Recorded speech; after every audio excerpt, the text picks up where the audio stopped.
Hello, everyone, and welcome back to Nightmare Narratives. I can picture some of you already in bed, maybe some of you just getting home from work. Wherever you are, whatever time it is, I'm glad you're here. If this helps you relax or sleep, please like and subscribe. It means a lot. Now let's get you comfortable, and I'll tell you tonight's story.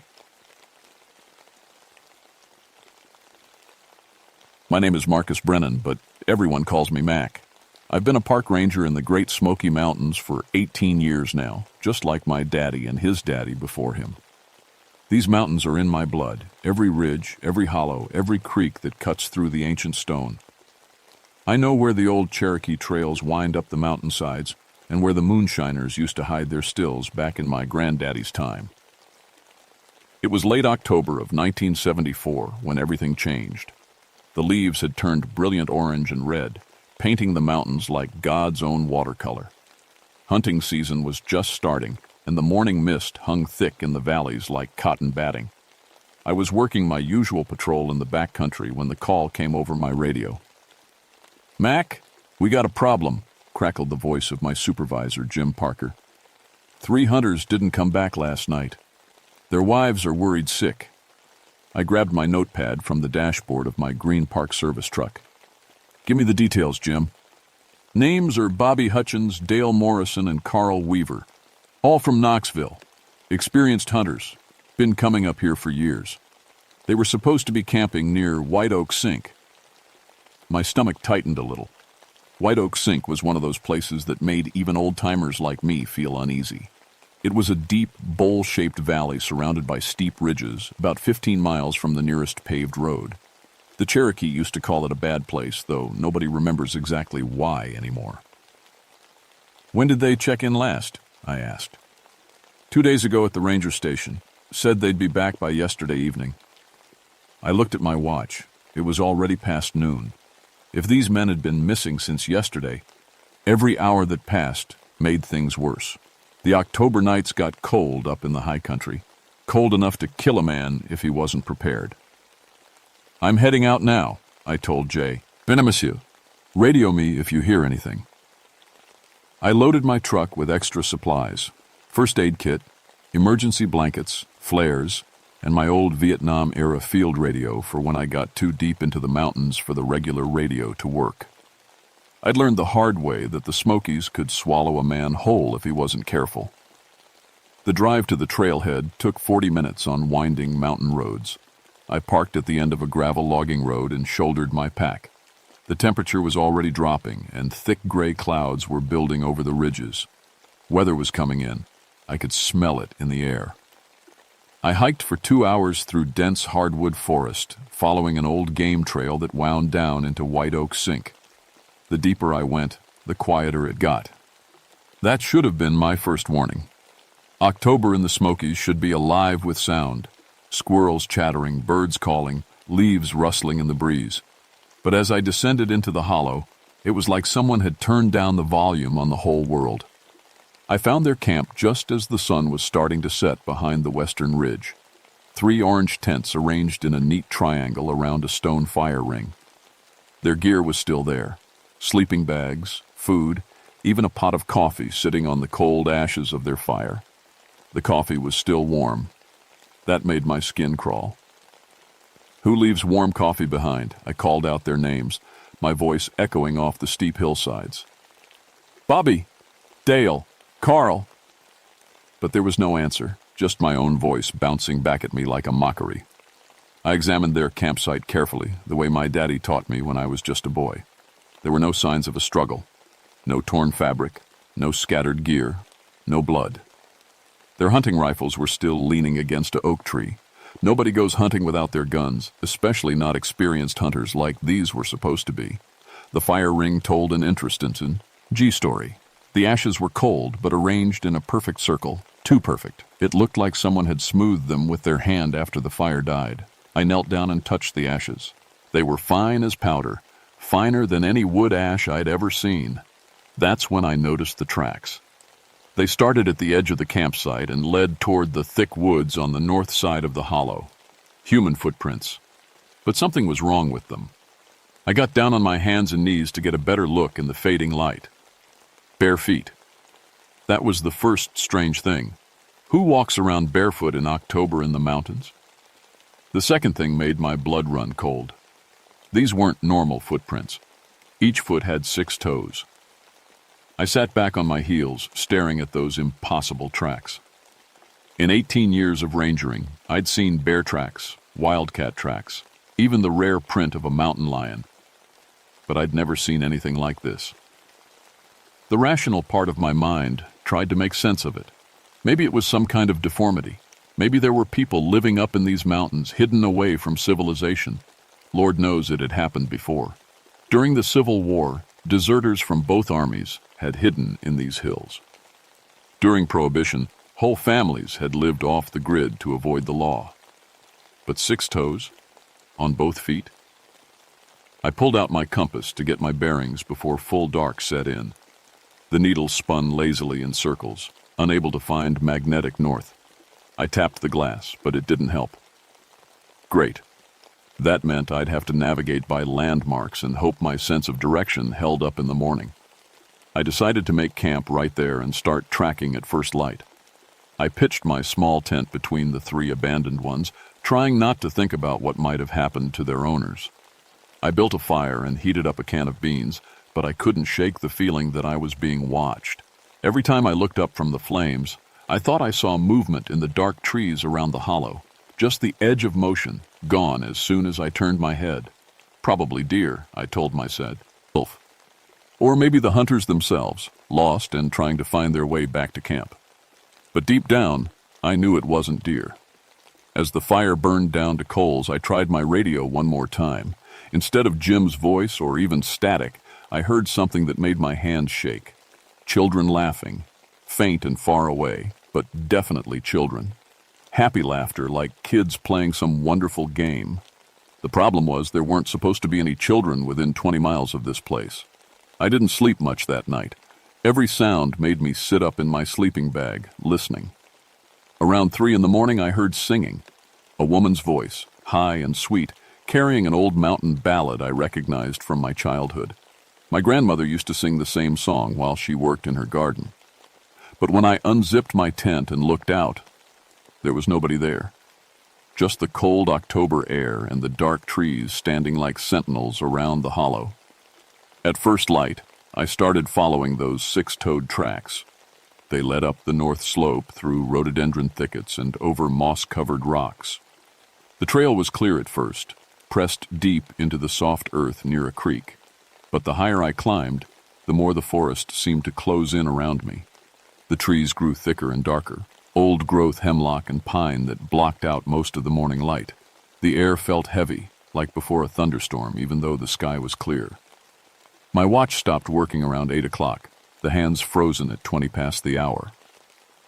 I'd been climbing for about an hour when the mist started rolling in. That wasn't unusual in the Smokies. Morning fog was common in the valleys. But this mist was different. Instead of drifting random patterns like normal fog, it seemed to form shapes, straight lines and perfect circles that held their form for long moments before dissolving. The tracks led to an old logging road I'd never seen before. That puzzled me, because I thought I knew every road and trail in this part of the park. But there it was, overgrown with weeds and small trees, but still clearly a road. The 6-toed prints followed it up the mountain. After another half hour of hiking, I started hearing the children again, laughing and calling to each other, the sound echoing through the trees. I couldn't make out words, but their voices had a strange quality, like they were speaking some old-fashioned dialect. Then I smelled wood smoke. The road curved around a massive boulder, and suddenly I was standing at the edge of a settlement. A dozen log cabins arranged around a small clearing with vegetable gardens and split-rail fences. Chickens pecked in the dirt yards, and I could see wash hanging on lines between the houses. It looked like a scene from 100 years ago, but that wasn't possible. This was federal parkland. There weren't supposed to be any settlements up here. The government had bought out all the mountain families back in the 1930s when they created the park. I stood at the tree line trying to make sense of what I was seeing. The cabins were in perfect condition, as if they'd been built yesterday. Smoke curled from stone chimneys. Oil lamps glowed warm yellow in the windows, even though it was full daylight. And then I saw the children. 3 little ones playing with wooden hoops in the center of the settlement. They were dressed in old-fashioned clothes, the girls in long dresses and bonnets, the boy in suspenders and knickers. They looked normal enough from a distance, just kids having fun. But something about the way they moved wasn't right. Too graceful. Too quick. And when one of them threw her hoop toward a chicken coop, it sailed through the air with impossible accuracy, spinning perfectly upright for at least 50 yards before settling gently around a fence post. No child could throw like that. I was so focused on watching the children that I almost missed the adults. A tall, thin woman emerged from one of the cabins wearing a dress that belonged in a museum. She was pale as milk and moved with the same strange grace as the children. Behind her came a man in a broad-brimmed hat and rough work clothes. They both turned to look directly at me. I was hidden in the trees, at least 100 yards away, but somehow they knew exactly where I stood. The woman raised her hand and waved, like she was greeting an old friend. "Come on down, stranger," she called, her voice carrying clearly across the clearing. "We've been expecting you." Every instinct I had told me to turn around and run. But I was here to find 3 missing hunters, and this was the first sign of human life I'd encountered. Maybe these people had seen Bobby, Dale, and Carl. Maybe they could help. I stepped out of the trees and walked down into the settlement. Up close, the woman looked even stranger. She was probably in her 30s, but her hair was completely white, braided and pinned up under her bonnet. Her skin was so pale it was almost transparent, and her eyes were the palest blue I'd ever seen. "Name's Sarah Whitlock," she said, extending her hand. "This here's my husband, Jeremiah." I shook her hand and immediately regretted it. Her skin was ice cold and her grip was strong enough to crack bones. "Mac Brennan," I managed. "I'm a park ranger. I'm looking for 3 men who went missing, hunters. Have you seen anyone come through here?" Sarah smiled, showing teeth that were too white and too sharp. "Oh yes, we've seen them. They're right here with us, having supper." She pointed toward the largest cabin at the end of the settlement. Through its windows I could see figures sitting around a table. "They've been here near 2 days now," Jeremiah said. His voice was deep and had the same old-fashioned accent as his wife's. "Good men. We've been taking real good care of them." Relief flooded through me. They were alive. Thank God. I need to speak with them. "Course you do," Sarah said. "Come along." But as we walked toward the cabin, I noticed something that made my stomach turn. The 3 children were following us, and now I could see their faces clearly. They looked normal enough. Rosy cheeks, bright eyes, missing teeth where baby teeth had fallen out. Except their eyes were the same pale, washed-out blue as the adults, and when they smiled at me, their teeth looked too sharp. Sarah opened the cabin door and gestured for me to go in. "Boys," she called out cheerfully, "you got a visitor?" The interior of the cabin was warm and cozy, lit by oil lamps and heated by a stone fireplace. A long wooden table dominated the room, set with pewter plates and cups. And there, sitting at the table, were the 3 missing hunters. At least, I thought they were the hunters. Bobby, Dale, and Carl sat perfectly still, staring straight ahead with glassy, unfocused eyes. They looked like they'd aged 20 years since their driver's license photos were taken. Their hair was streaked with gray, their faces lined with deep wrinkles. But the worst part was their expressions. They looked empty, like nobody was home behind their eyes. "Bobby?" I said, moving closer to the table. "Bobby Hutchins. I'm Mac Brennan, park ranger. Your wife sent me to find you." Bobby turned his head slowly toward me. When he spoke, his voice was flat and lifeless. "Wife? I don't remember a wife." Dale and Carl didn't react at all. They just kept staring at their plates, occasionally lifting forkfuls of some kind of stew to their mouths. "What's wrong with them?" I demanded, turning to face Sarah and Jeremiah. "Wrong?" Sarah laughed, a sound like breaking glass. "Ain't nothing wrong. They just been here a good long while, that's all. Time moves different in the Hollow. They've been with us near 40 years now." 40 years? That's impossible. They've been missing for 2 days.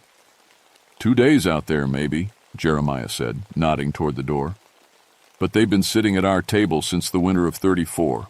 Good guests, too, Niverness, or complained about the cooking. The room started spinning around me. This couldn't be happening. People didn't age decades in 2 days. Settlements from the 1800s didn't exist in the middle of a national park. But I was looking right at it. I backed toward the door, but Sarah moved faster than any human should be able to move. Suddenly, she was between me and the exit, smiling her sharp-toothed smile. "Now, where you going, Mac Brennan?" she asked sweetly. "You just got here. Why don't you sit and have some supper with us? We got plenty." I tried to push past Sarah, but she didn't budge. It was like trying to move a tree. Behind me, I heard Jeremiah's heavy footsteps crossing the cabin floor. "Don't be rude, stranger," he said. "Sarah's the finest cook in the hollow. You don't want to miss her rabbit stew." The 3 hunters continued eating mechanically, not looking up from their plates. Bobby's hands shook as he lifted his spoon, and I could see liver spots on his knuckles that definitely hadn't been there 2 days ago. "I have to go," I said, trying to keep my voice steady. "People are expecting me back." "Are they now?" Sarah tilted her head like a bird studying a worm. "Who's expecting you, Mac Brennan?" For a moment, my mind went blank. Who was expecting me? There was someone. Jim. Yes, Jim Parker. My supervisor. But when I tried to picture his face, it seemed fuzzy, like a photograph left too long in the sun. "My boss," I said. "Jim Parker. He'll send search teams if I don't check in." Sarah and Jeremiah looked at each other and laughed. Not a pleasant sound. "Time moves strange here in the hollow," Sarah said. "Always has. You could stay with us for 10 years, and when you leave, it'd only be tomorrow morning out there in your world. That's impossible." "Is it?" Jeremiah asked. He walked to one of the windows and pushed back the curtain. "Look outside, Max. Brennan, tell me what you see." I looked. The settlement was still there, but something was different. The light was wrong, too golden, like late afternoon instead of morning. And the trees around the clearing looked different, smaller, younger. "The Cherokee knew about this place," Sarah continued. "Called it the hollow where time sleeps. They were smart enough to leave it alone. But when the white settlers came, some of them weren't so wise." "What are you?" I whispered. "We're the hollow folk," she said simply. "Been living here since 1838, the year of the Great Removal, when they drove the Cherokee west. Some of us were part of that march. Some of us were the ones doing the driving." She moved closer, and I caught a smell coming off her. Old flowers and deeper earth, like a grave that had been opened after many years. "We made some mistakes back then," she said. "Hurt some people who didn't deserve hurting. And the Cherokee medicine man, he was powerful angry about it. Put a curse on us before he died. Trapped us here, between one heartbeat and the next, between the tick and the tock of the clock." Jeremiah nodded grimly. "We can't die, and we can't truly live. Just exist here in this moment that never ends. Winter of 1838, coldest anyone could remember." I looked out the window again. Sure enough, there was snow beginning to fall, even though it had been a warm October day when I entered the hollow. "But the curse had a mercy in it," Sarah continued.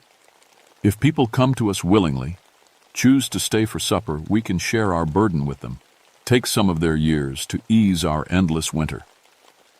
"You're killing them," I said, gesturing toward the hunters. "Not killing," Jeremiah corrected. "Just borrowing. They got 60, 70 years ahead of them. We only take what we need to make it through another day." Bobby suddenly looked up from his plate. For just a moment, his eyes seemed to clear. "Mac?" he said in a voice that sounded more like himself. "Mac, get out of here. Run. Don't let them."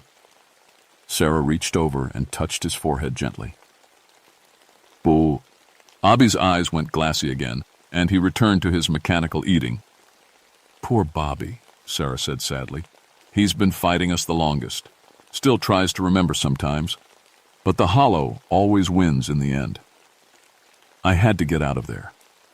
These people, these things, had already stolen decades from 3 innocent men. If I stayed much longer, I'd end up just like them.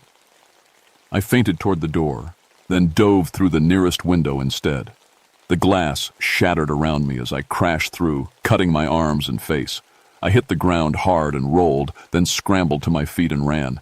Behind me I heard Sarah's voice, no longer sweet and friendly.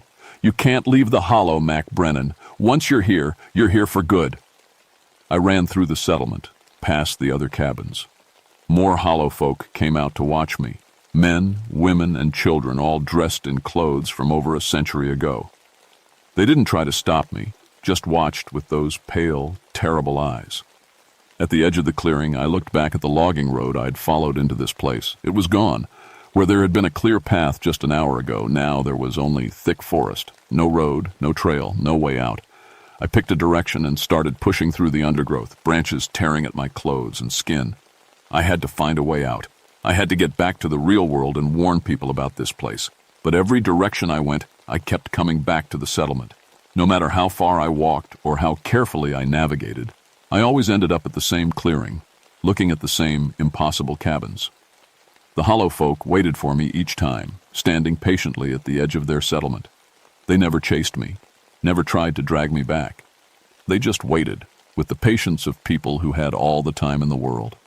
After my 4th attempt to leave, I was exhausted and bleeding from dozens of cuts.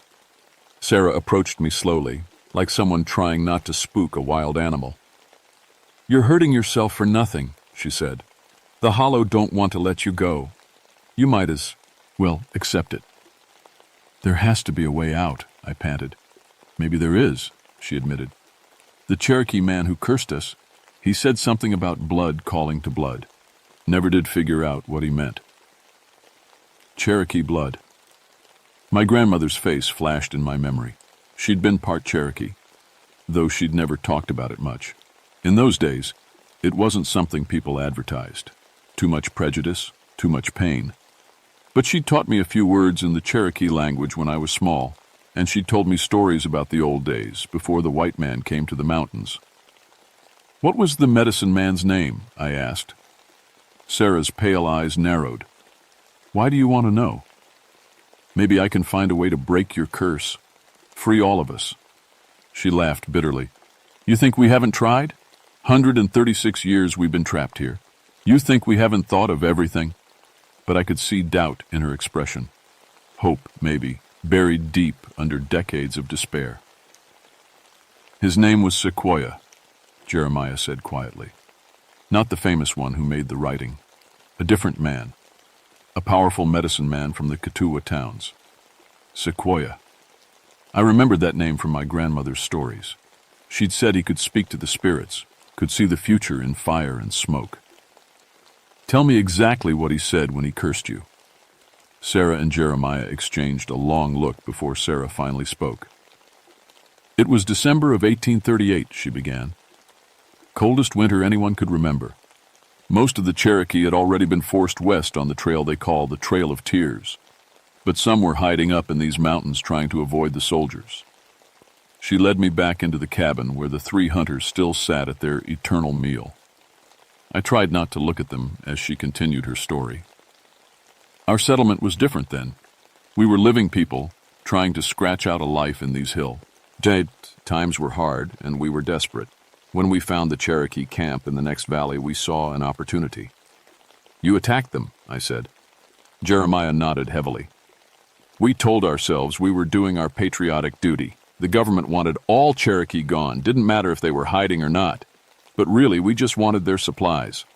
Food, warm clothes, whatever they had that could help us get through the winter." "There were maybe 30 of them," Sarah continued. "Men, women, children. They weren't soldiers or warriors, just people trying to survive. We fell on them in the night like wolves." I could see the shame in her pale eyes, a guilt that had been eating at her for over a century.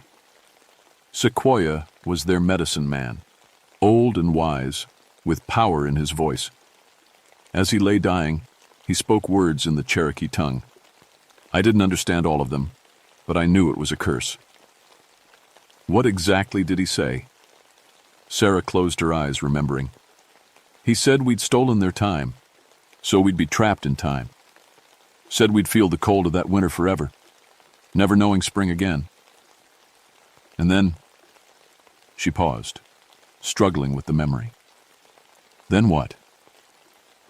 He said the curse could only be broken by one who carried the blood of both peoples, Cherokee and white. Someone who could speak for both the dead and the living. My heart was pounding. My grandmother had been half Cherokee, which made me 1/8. It wasn't much, but maybe it was enough. He said something else too, Jeremiah added. Something about the sacred fire and the words of renewal. Sacred fire. I remembered that from grandmother's stories. The Cherokee kept a sacred fire burning in their towns, a flame that was never allowed to die. And the words of renewal. Those were the prayers they said at the green corn ceremony, when they asked the spirits to forgive past wrongs and allow the people to start fresh. Need you to gather everyone in the settlement, I said. Every single person. Why? Because I think I know how to break the curse, but it has to be done right, with everyone present. Sarah looked skeptical, but she nodded to Jeremiah. He left the cabin, and I heard him calling to the other hollow folk. Within minutes, they began gathering in the central clearing, maybe 40 people total, all dressed in their old-fashioned clothes. They looked at me with expressions ranging from hope to suspicion. Some of the children held their parents' hands, sensing that something important was about to happen. I need wood, I told them. Dry wood, enough for a good fire, and I need it arranged in a circle, the Cherokee way. They brought wood from their cabins and arranged it as I directed. As they worked, I tried to remember the Cherokee words my grandmother had taught me. It had been so many years, and I'd been just a boy when she spoke them. When the fire was built, I knelt beside it and pulled out my matches. Sequoia cursed you because you stole time from his people, I said. You took their lives, their future, their chance to see their children grow up. But he also gave you a way out, because he understood that hatred and vengeance only create more suffering. I struck a match and touched it to the kindling. The fire caught quickly, flames dancing up into the cold air. I am Mac Brennan, I said loudly so everyone could hear. My grandmother was Mary Groundhog, daughter of Joseph Groundhog of the Kituwa people. Through her I carry Cherokee blood. Through my grandfather, I carry the blood of the white settlers. I speak for both peoples, and I call on the spirits of both to witness what happens here. The fire was burning strongly now, sending sparks up toward the darkening sky. I took a deep breath and tried to remember the Cherokee words for renewal and forgiveness. Navi Uzdaiv, I said, hoping I was pronouncing it correctly. Galakwoti Ali Uzdaiv. Forgiveness and renewal. The wind suddenly picked up, making the flames dance wildly, some of the whole. Low folk stepped back nervously. Sequoia, medicine man of the Cherokee, you cursed these people for their crimes against your family. Your anger was just. Your grief was real. But the wheel of time should not stop turning. The seasons should not be trapped in endless winter. I threw more wood on the fire, making it blaze higher. I ask you to release them from their curse. Not because they deserve it, but because keeping them trapped serves no purpose. The dead are dead. The living should be allowed to live or die in their proper time. The fire suddenly flared white hot, so bright I had to shield my eyes. When I looked up, I saw him. Sequoia stood on the other side of the fire, translucent but clearly visible. He was an old man with long gray hair and deep lines in his weathered face. His clothes were traditional Cherokee, deerskin shirt and leggings, with a feather in his hair. He looked at me with eyes full of ancient sorrow and spoke in Cherokee. I couldn't understand all his words, but I caught enough to get the meaning. He was asking if I truly spoke for both peoples. I do, I said. I speak for the Cherokee who were murdered here, and I speak for these white people who have been trapped by their own evil for over a century. Both sides have suffered enough. Sequoia nodded slowly. He raised his hands and spoke again, his voice carrying clearly over the crackling fire. This time he spoke in English, so everyone could understand. The curse is lifted, he said. Time will flow again, the seasons will turn, but remember this day, all of you. Remember the cost of hatred and the price of forgiveness. The fire suddenly died down to normal flames. Sequoia's image faded like morning mist. And then I felt it, a shift in the air, like a held breath being released. The oppressive weight that had pressed down on the hollow was lifting. Around me, the hollow folk were changing. Their pale skin was gaining color, their too sharp teeth becoming normal. The children laughed with genuine joy instead of that eerie, glass-breaking sound. But they were also aging rapidly.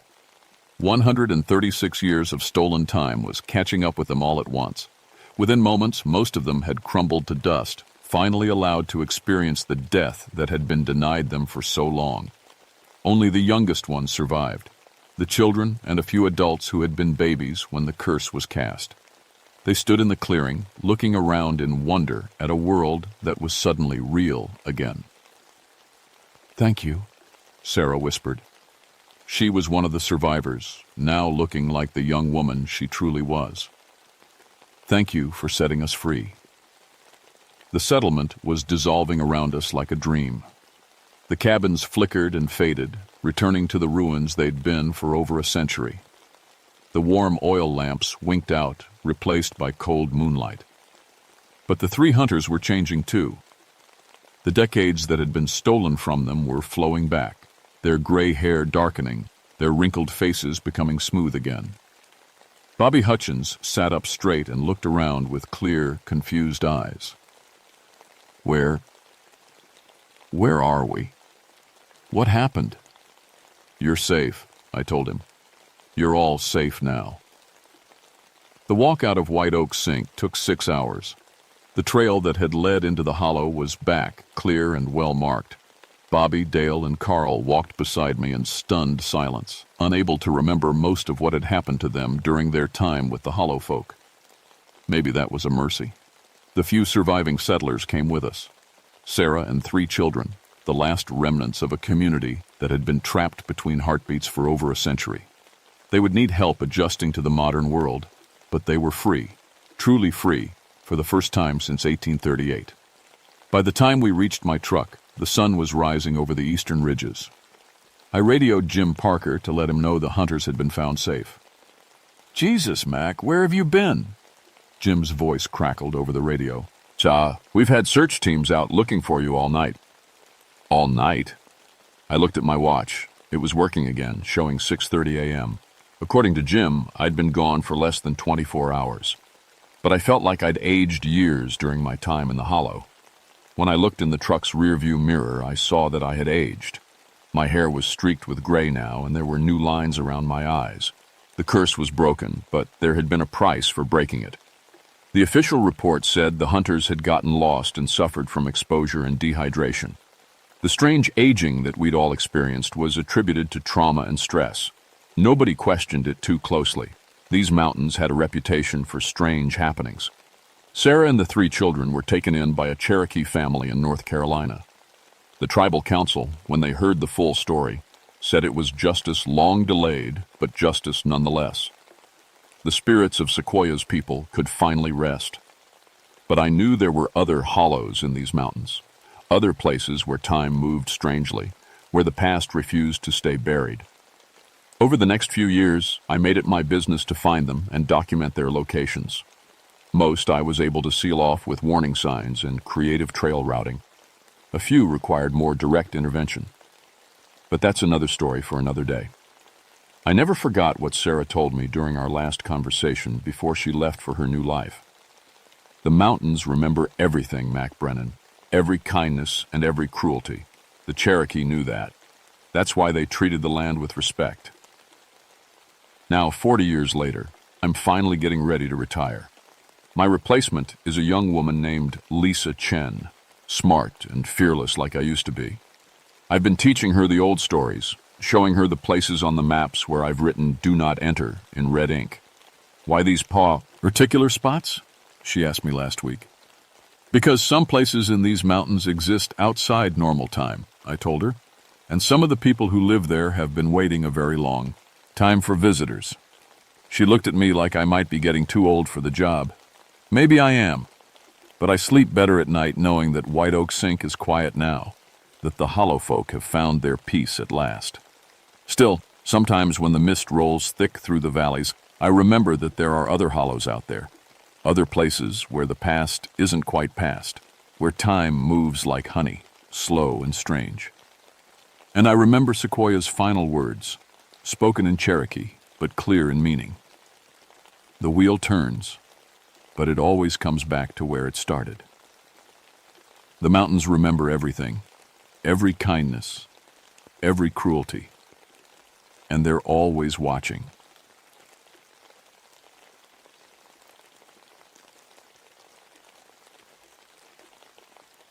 My name is Maria Santos Rodriguez, and I've been a park ranger for 14 years.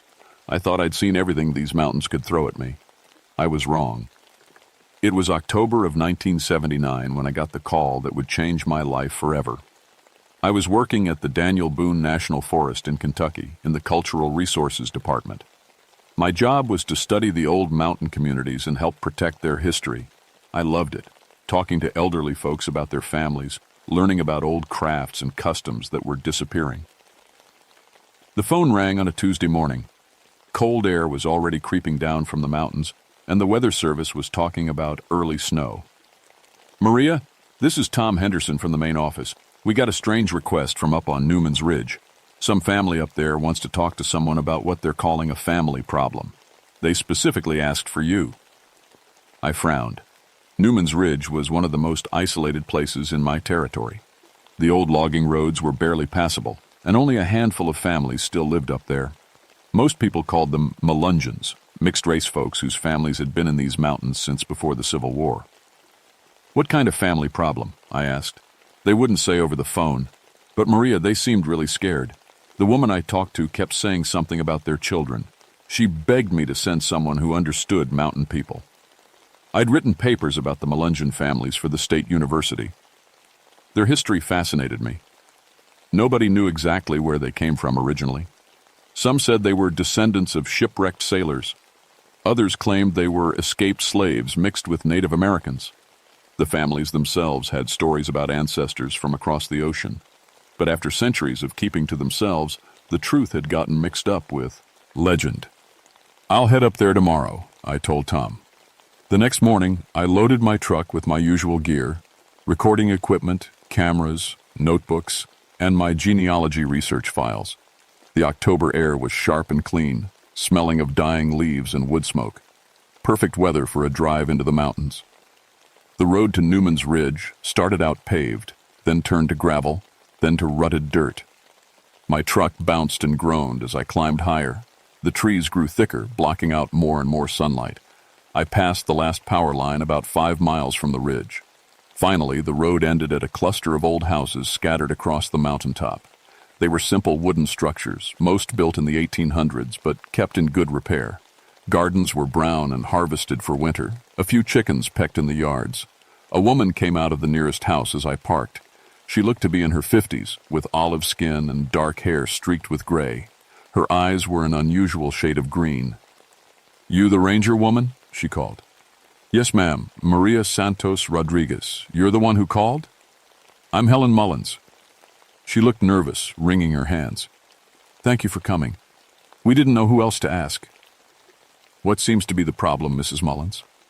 She glanced around, then motioned me toward her house. "It's the children. All our children. Something's happening to them, and we don't know what to do." I followed her inside. The house was simple but clean, with handmade furniture and quilts on the walls. It felt like stepping back in time 50 years. "Coffee?" she asked. "That would be nice, thank you." As she poured, I noticed her hands shaking slightly. "Mrs. Mullins, you said something was happening to the children. Are they sick?" "Not sick exactly." She sat down across from me. "It started about 2 months ago. First with my granddaughter Sarah, she's 8. She started talking different." "Different how?" "Speaking words we don't know, old-sounding words. And she began knowing things." Helen's voice dropped to almost a whisper. "Things she couldn't possibly know." I pulled out my notebook. "Can you give me an example?" Helen was quiet for a long moment. "Last week, Sarah drew a picture of a man in strange clothes. Said it was her great-great-grandfather from the old country.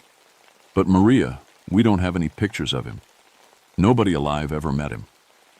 Children have active imaginations. She described the exact layout of a house in Turkey, drew maps of streets in some city called Istanbul. Sarah's never been further than the county seat. A chill ran down my spine that had nothing to do with the mountain air. And it's not just Sarah, Helen continued. It's happening to children in all the families up here. 7 kids total, all between 6 and 12 years old. They're all changing. She stood and walked to the window, looking out at the other houses scattered across the ridge. We've been isolated up here for generations, Maria. We keep to ourselves, mind our own business. But something's stirring now. Something that's been sleeping in our blood for a very long time. I wrote furiously, trying to capture everything. As an anthropologist, I'd studied plenty of isolated communities. Sometimes genetic isolation could cause unusual conditions. But this sounded like something else entirely. Mrs. Mullins, I'd like to meet these children if that's okay. Maybe observe them, record some of their speech patterns. Whatever's happening, we can figure it out. Her green eyes met mine, and I saw real fear there. I hope so, she said. Because yesterday, little Sarah told me something that scared me more than anything else. What did she say? She said a woman with a Spanish name was coming to help us. A woman who would understand because she carries the same old blood we do.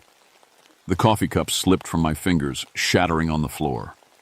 Helen stared at the broken coffee cup, then looked back at me with those strange green eyes. Your grandmother's name was Elena Santa Maria, she said quietly.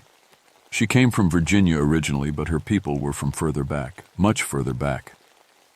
My hands were shaking now. How could you possibly know that? I don't know it. Sarah knows it. And Sarah knows a lot more than any 8-year-old should. I'd never told anyone in Kentucky about my grandmother. Elena had died when I was 12, but she'd filled my childhood with stories about old countries across the ocean, about ancestors who'd traveled great distances to reach America. I'd always assumed they were just fairy tales. I think you better let me meet Sarah, I said. Helen led me across the ridge to another house, this one surrounded by a neat vegetable garden and a few fruit trees. An older man sat on the front porch, whittling. That's my husband, Joe, Helen explained. Sarah's in the backyard with her mother. We walked around the house and I saw a young woman hanging laundry on a line. Near her, a small girl with dark curly hair sat on the ground, drawing in the dirt with a stick. Linda, this is the ranger I told you about, Helen called. The young woman looked up. She had the same olive complexion and green eyes as Helen. Thank you for coming, she said. I'm Linda Mullins. This is Sarah. The little girl looked up from her dirt drawing and smiled. Hello, Miss Maria. I've been waiting for you. The casual way she said it made my skin crawl. Sarah, can you show Miss Maria what you've been drawing? I knelt down beside the child. In the dirt, she'd scratched out what looked like a map. Coastlines, islands, and cities marked with symbols I didn't recognize. It's the old country, Sarah said matter-of-factly, where our people came from before they got on the ships. Which old country, honey? The Ottoman place, where the Sultan lived in the big palace. She pointed to one of the symbols. This is where Grandfather Mehmet lived before he had to leave. I looked at Linda. Has she been reading history books? Sarah can't read yet, Linda said. We don't have any books about other countries anyway. Sarah suddenly looked up at me with eyes that seemed far too old for her face. Your grandfather spoke Arabic sometimes, didn't he? When he was working in his garden? I sat back hard. My grandfather Miguel had indeed spoken Arabic, something he'd learned from his own father. But I'd never told anyone that. Most people didn't even know he'd been my grandfather, since I'd taken my mother's name. How do you know that, Sarah? The old ones tell me things. They're always talking now. Which old ones? Sarah went back to her drawing. The first ones who came to these mountains. They had to hide because people were hunting them, but they brought their secrets with them. She looked up at me again, and for just a moment I could have sworn I saw something ancient looking out through her young eyes. They brought their magic too. That evening, Helen arranged for me to meet with all the families on the ridge. We gathered in the Mullins living room, about 15 adults and 7 children. The children sat together on the floor, eerily quiet and well-behaved. I set up my tape recorder and started asking questions. What I heard in the next 2 hours changed everything I thought I knew about history, genetics, and reality itself. The children spoke in languages that shouldn't exist. Not just individual words, but full conversations in what sounded like archaic Turkish, Portuguese, and Arabic. Sometimes they mixed in Cherokee words, creating sentences that somehow made perfect sense to them but sounded like gibberish to everyone else.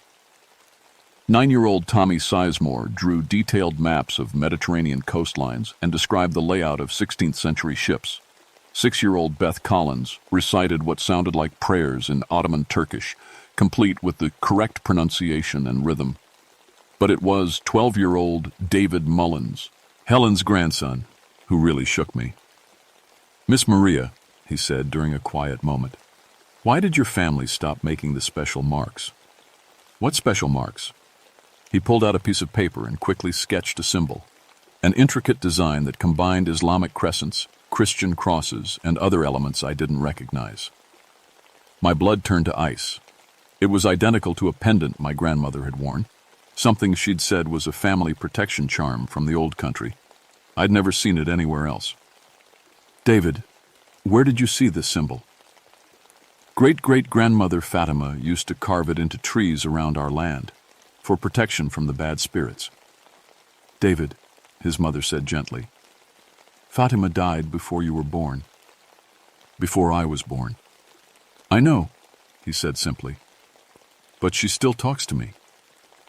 The tape recorder suddenly squealed with feedback, even though I wasn't near it. The children all looked toward the door at the same time. "Someone's coming," Sarah whispered. We all listened. I heard nothing but mountain wind and settling wood. "No one's coming, honey," Helen said. "Yes," Sarah insisted. 3 men in a big truck. They have badges and guns. They want to take us away to study us." My radio crackled to life. Something that shouldn't have been possible this far from any tower. "Maria, this is Tom at headquarters. You need to get out of there now. Federal agents are heading your way. Something about reports of unusual activity. They have orders to bring in anyone showing supernatural abilities for testing." The radio went dead. Helen grabbed my arm. How could Sarah have known? But Sarah was already standing along with all the other children. Their eyes were wide and focused on something I couldn't see. "We have to go to the old place," David said. "The ancestors are calling." "What old place?" I asked. "The first settlement," Sarah said, "where they buried the real secrets." Outside, I could hear truck engines in the distance, growing louder. The sound of engines was getting closer. Helen quickly started blowing out the oil lamps while the other adults moved with surprising efficiency, like they'd practiced this before. "Everyone knows what to do," Joe Mullins said quietly. "Take the old trail to the upper ridge." "What's happening?" I whispered to Helen as she stuffed some supplies into a canvas bag. "Every few generations, outsiders come asking questions about our children. Usually we can hide it, wait for things to calm down. But this time is different." Sarah appeared at my elbow, tugging on my jacket. "Miss Maria, you have to come with us. The ancestors say you're needed." "Sarah, I don't understand any of this. Your blood remembers, even if your mind forgot." She took my hand, and I felt a strange warmth spread up my arm. "Come on." The children were already moving toward the back door with an urgency that seemed unnatural for kids their age. The adults followed, and I found myself swept along with them. We slipped out the back and into the forest. The children moved through the darkness like they could see perfectly, leading us along a narrow trail that wound up the mountain. I stumbled over roots and rocks, but somehow the kids never missed a step. Behind us, I heard vehicles pulling up to the houses, doors slamming, voices shouting orders. "How much further?" Linda whispered to her daughter. "Not far," Sarah replied. "Great-grandfather Ibrahim is showing me the way." We climbed for maybe 20 minutes. The trail got steeper and rockier until I wasn't sure it was a trail at all anymore. But the children never hesitated. Finally, we reached a small clearing near the top of the ridge. In the moonlight, I could make out the ruins of very old stone foundations, much older than any of the houses below.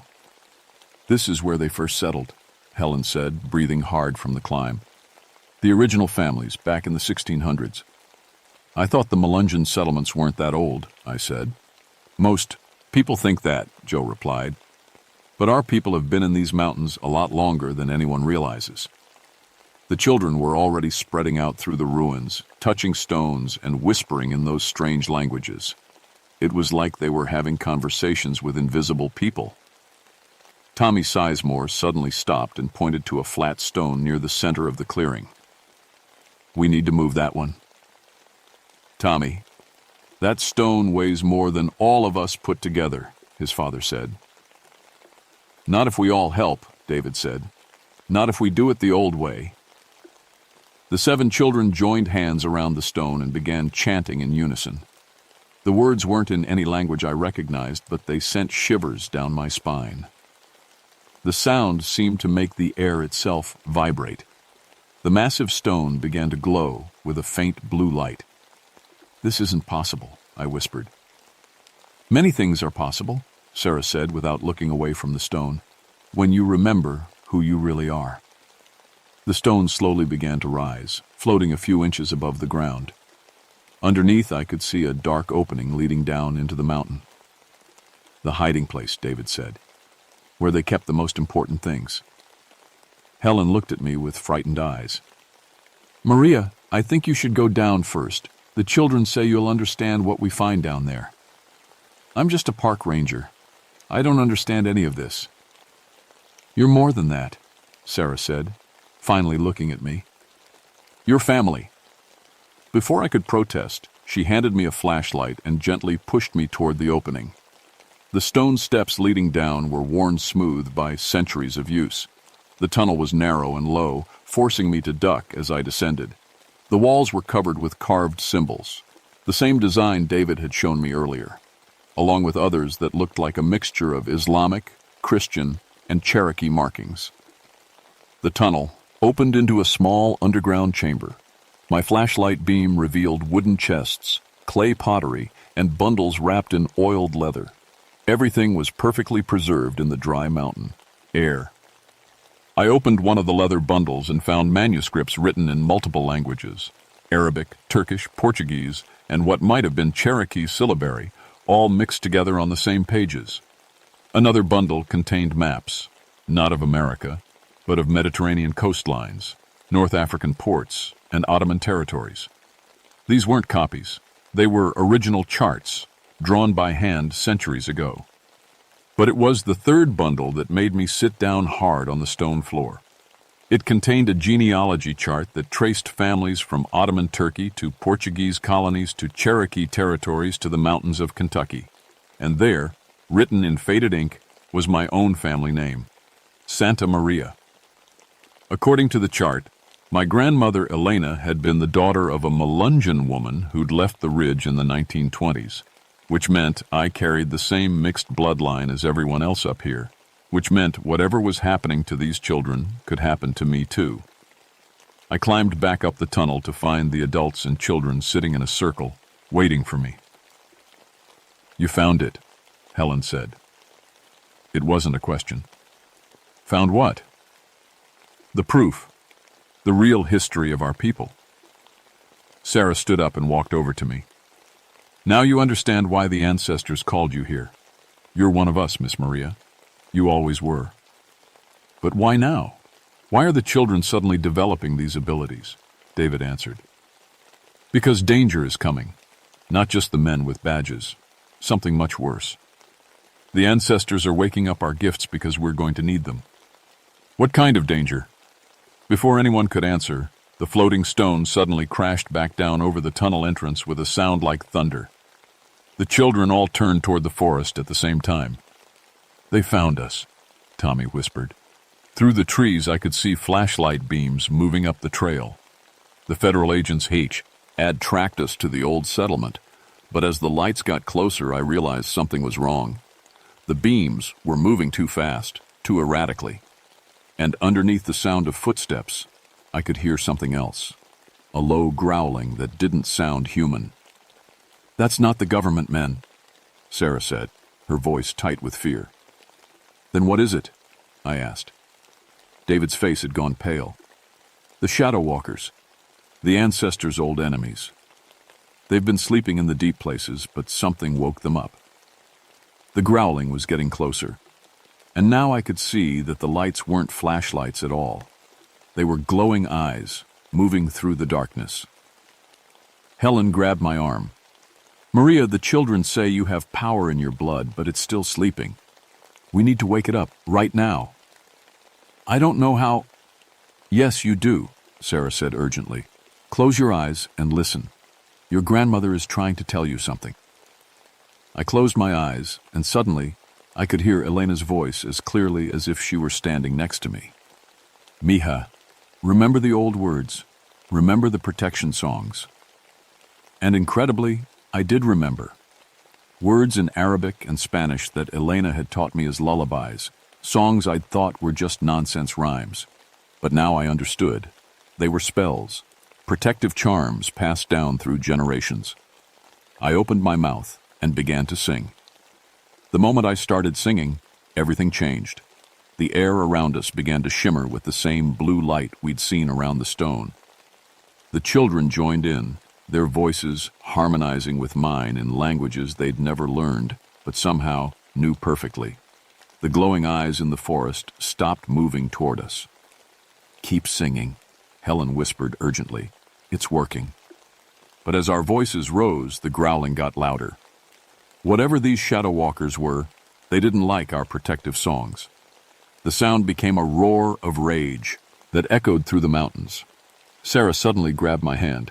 "Miss Maria, they're not just angry, they're afraid." "Afraid of what?" "Of us. Of what we can become if we all work together." Through our joined hands, I felt something flowing between us, warm, electric, ancient. And suddenly I could see what she was seeing. The Shadow Walkers weren't just monsters. They were the spirits of people who'd been consumed by hatred and fear generations ago. Settlers who'd tried to drive the Melungeon families from these mountains. Government agents who'd experimented on gifted children. Anyone who'd used violence against people they didn't understand. Over the centuries, that hatred had twisted them into something no longer human. They fed on fear and persecution, growing stronger every time someone was hurt for being different. "They've been sleeping in the caves under the mountain," David said, his young voice strange and deep. "But when the government men started coming tonight, it woke them up. They think it's time to hunt again." The roaring was getting closer. I could see shapes moving between the trees now, tall, dark figures that seemed to absorb light rather than reflect it. "How do we stop them?" I asked. "We don't stop them," Sarah said. "We heal them." "Heal them?" "The ancestors say that's why our gifts are awakening now. Not to fight, but to heal the old wounds that created these monsters." Little Beth Collins, who'd been silent through all of this, suddenly spoke up. "Miss Maria, your grandmother, Elena, tried to do this once before, but she was alone. She couldn't finish it." "How do you know that?" "She's here with us now. She says she's been waiting for you to come home." I looked around the circle of faces, adults and children who'd become my family in the space of a few hours. People who carried the same mixed heritage of cultures and traditions that had been forced to hide in these mountains for centuries. "What do I need to do?" Sarah squeezed my hand tighter. "Trust us, and trust the old knowledge in your blood." The Shadow Wa. Elkers burst into the clearing. There were dozens of them. Tall, dark shapes with burning red eyes and hands that ended in claws. They surrounded our circle, snarling and reaching toward us with fingers that seemed to trail darkness. But the moment they touched the edge of our blue light, they screamed and pulled back. "Now," David said. "Everyone together." We all joined hands. The 7 gifted children, their parents, grandparents, and me. I felt power flowing through the circle, connecting us to something vast and ancient. And suddenly, I could see the Shadow Walkers as they really were. They had once been people, frightened, angry people who'd lashed out at anything different from themselves.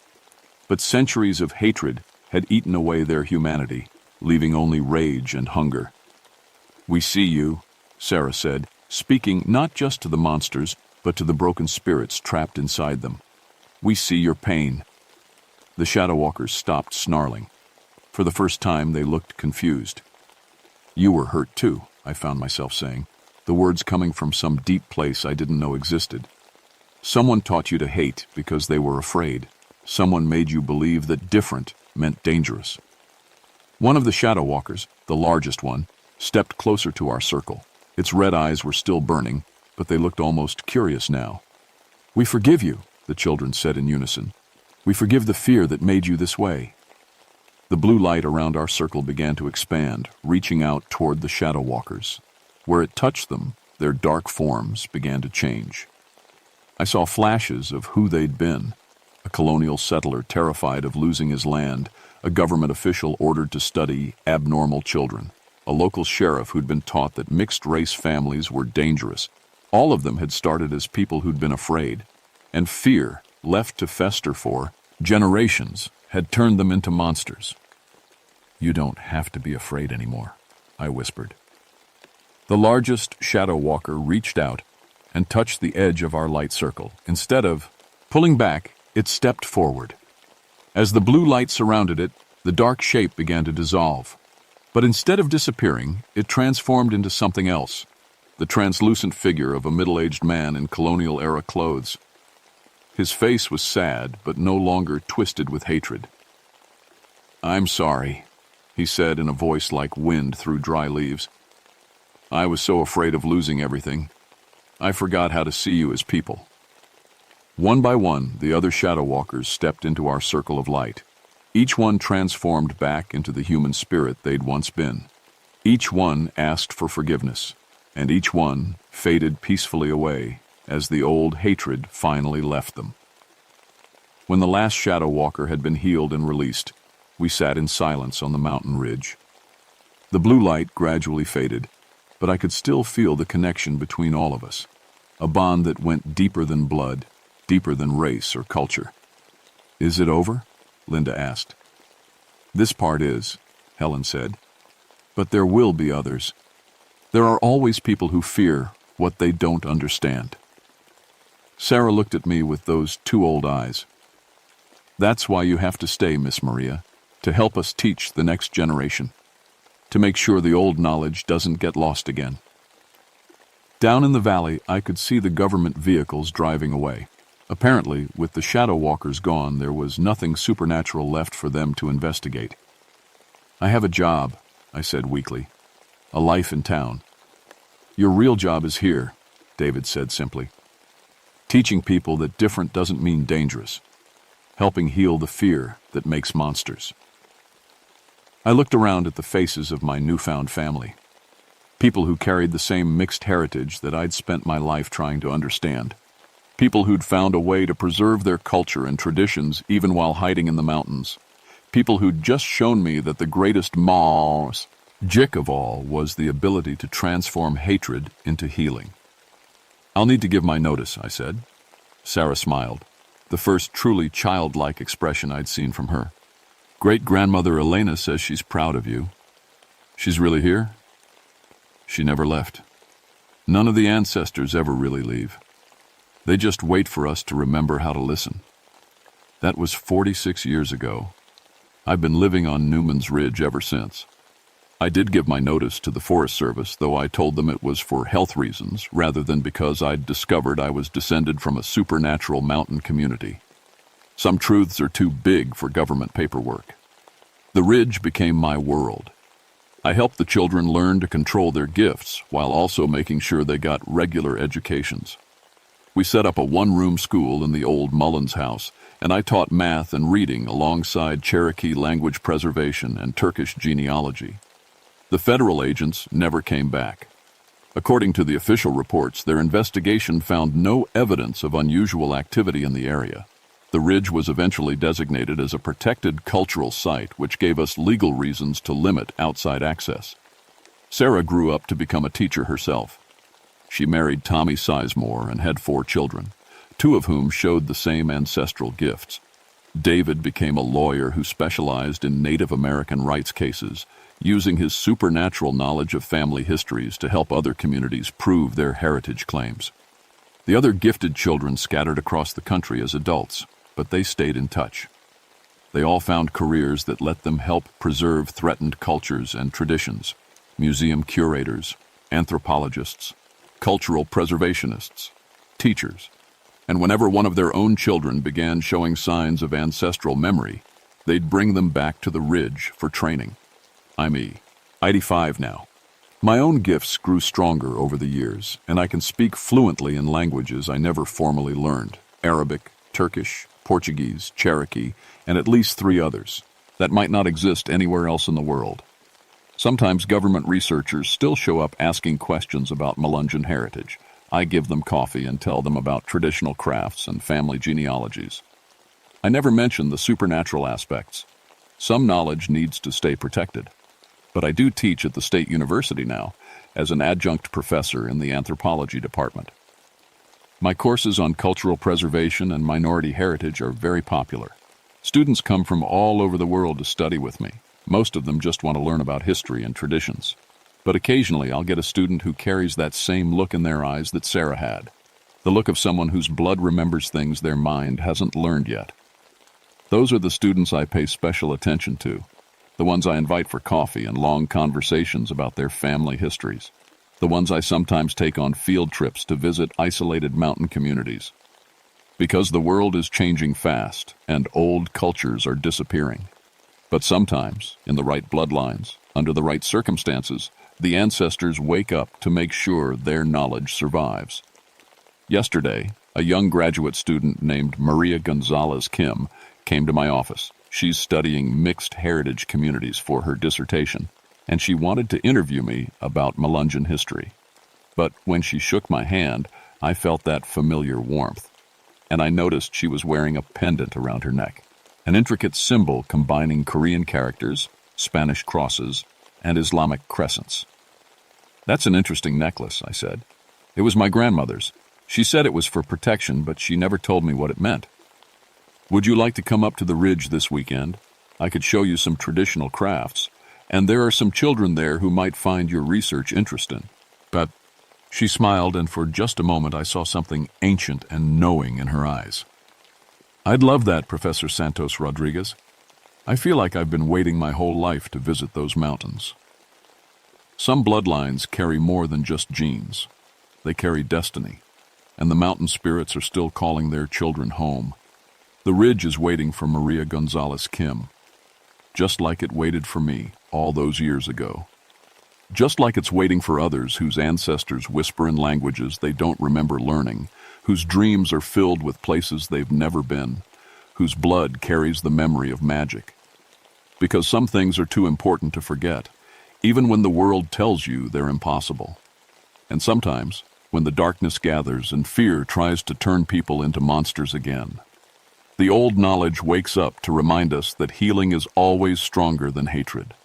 The mountain remembers everything, and it's still teaching those who know how to listen.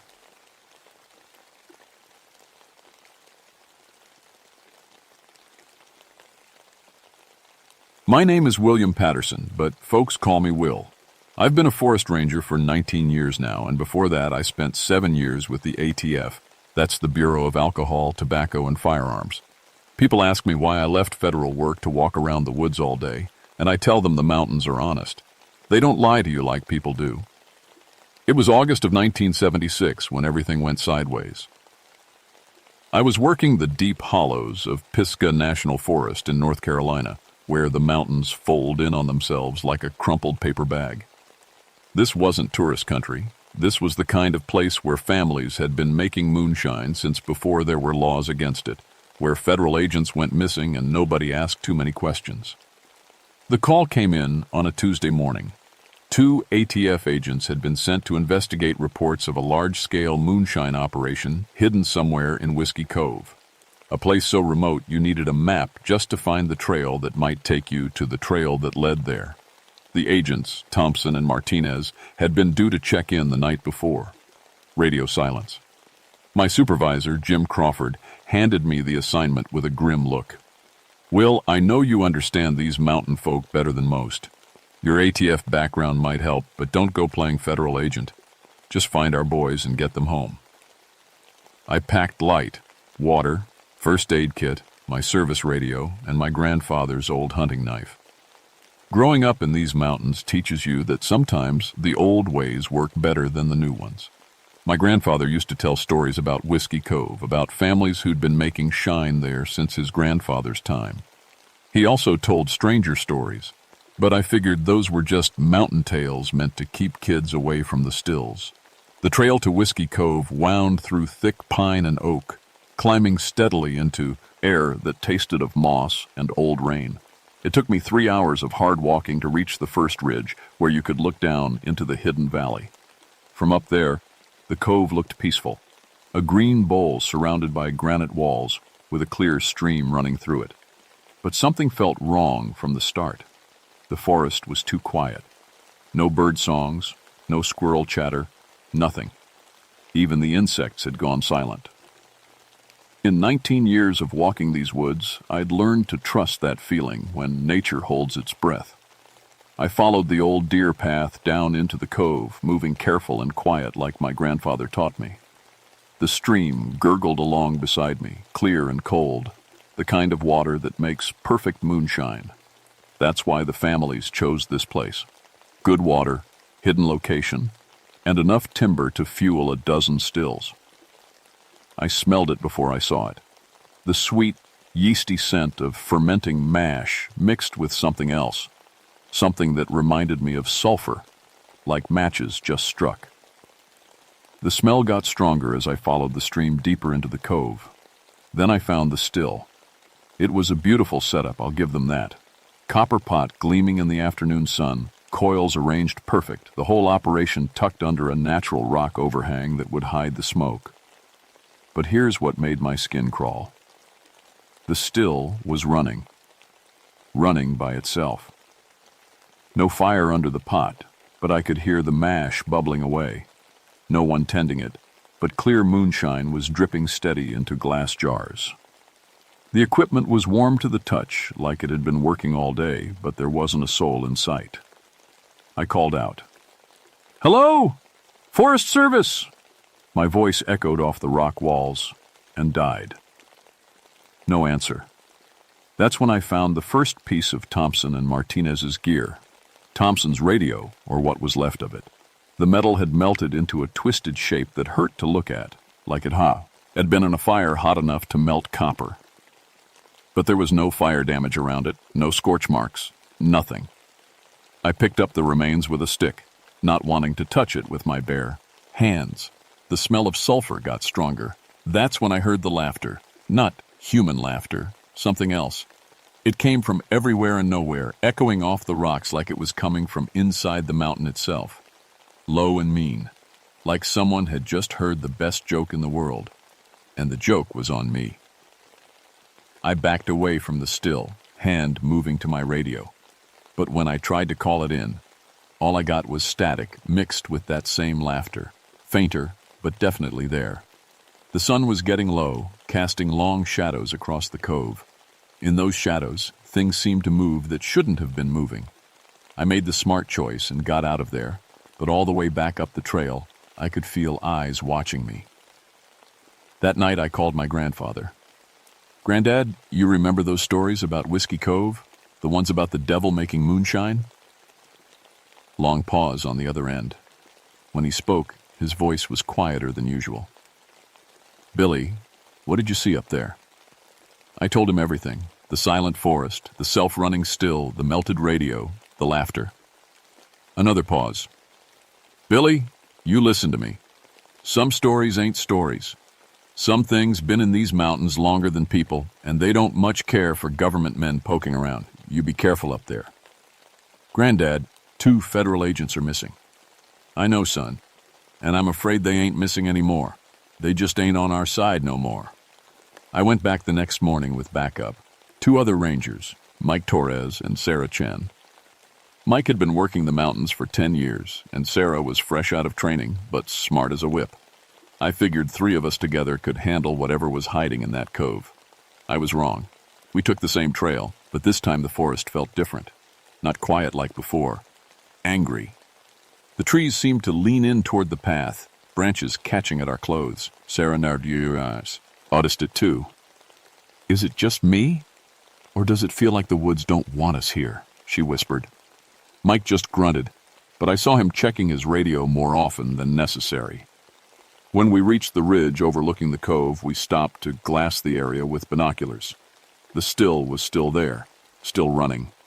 But now there were figures moving around it. I count 3 people, Mike said, adjusting his focus. 2 in dark clothes by the still, 1 more up the slope. I took a look.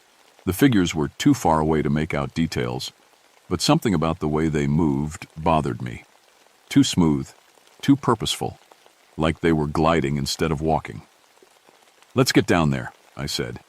The descent took 20 minutes, and by the time we reached the valley floor, the figures were gone. But the still was running harder than ever.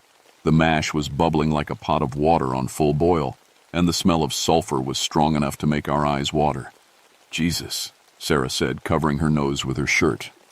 What kind of mash smells like that? I was examining the setup more closely when I noticed something that made my blood run cold. The jars catching the moonshine weren't just collecting clear liquid. The stuff coming out of the coils was moving, swirling inside the glass like it was alive. Mike, Sarah, come look at this. They joined me by the collection point. The moonshine in the jars was definitely moving, forming patterns that almost looked like faces. Twisted faces, screaming silently in the clear liquid. That's not possible, Sarah said, but her voice was shaking. That's when we heard the voice. Well, well, more government boys come to call. We spun around. Standing by the still was a man in an old-fashioned black suit, the kind they wore in the 1920s. He was tall and thin, with a sharp face and eyes that reflected light like a cat's. His smile showed teeth, too white and too sharp. I'm Ranger Patterson, I said, trying to keep my voice steady. These are Rangers Torres and Chen. We're looking for 2 missing federal agents. The man's smile got wider. Oh, Thompson and Martinez? They're not missing. They're right here with me. They decided to take new employment. He gestured toward the slope behind him. 2 figures emerged from behind a boulder. They wore the dark clothes we'd seen from the ridge, but as they got closer, I could see they were Thompson and Martinez. At least they had been. Their skin had a gray, waxy look, and their eyes reflected light, just like the man in the suit. They moved with that same unnatural smoothness, and when Martinez opened his mouth to speak, his voice sounded like it was coming from the bottom of a well. Will Patterson, he said, though I'd never met him before today. We've been waiting for you. Thompson? Martinez? Mike called out. Are you boys all right? Thompson turned toward him, and I saw that half his face was burned away, showing white bone underneath. But he was still walking, still talking. We're better than all right, Thompson said in that same hollow voice. We've got the best job in the world. Perfect arrest record, perfect conviction rate. All we had to do was sign a little contract. The man in the suit laughed, that same sound I'd heard echoing through my radio. Allow me to introduce myself. I'm the proprietor of this establishment. Been making the finest moonshine in these mountains for, about 150 years now. Sarah had her hand on her radio. I'm calling this in. Go ahead, dear, the man said.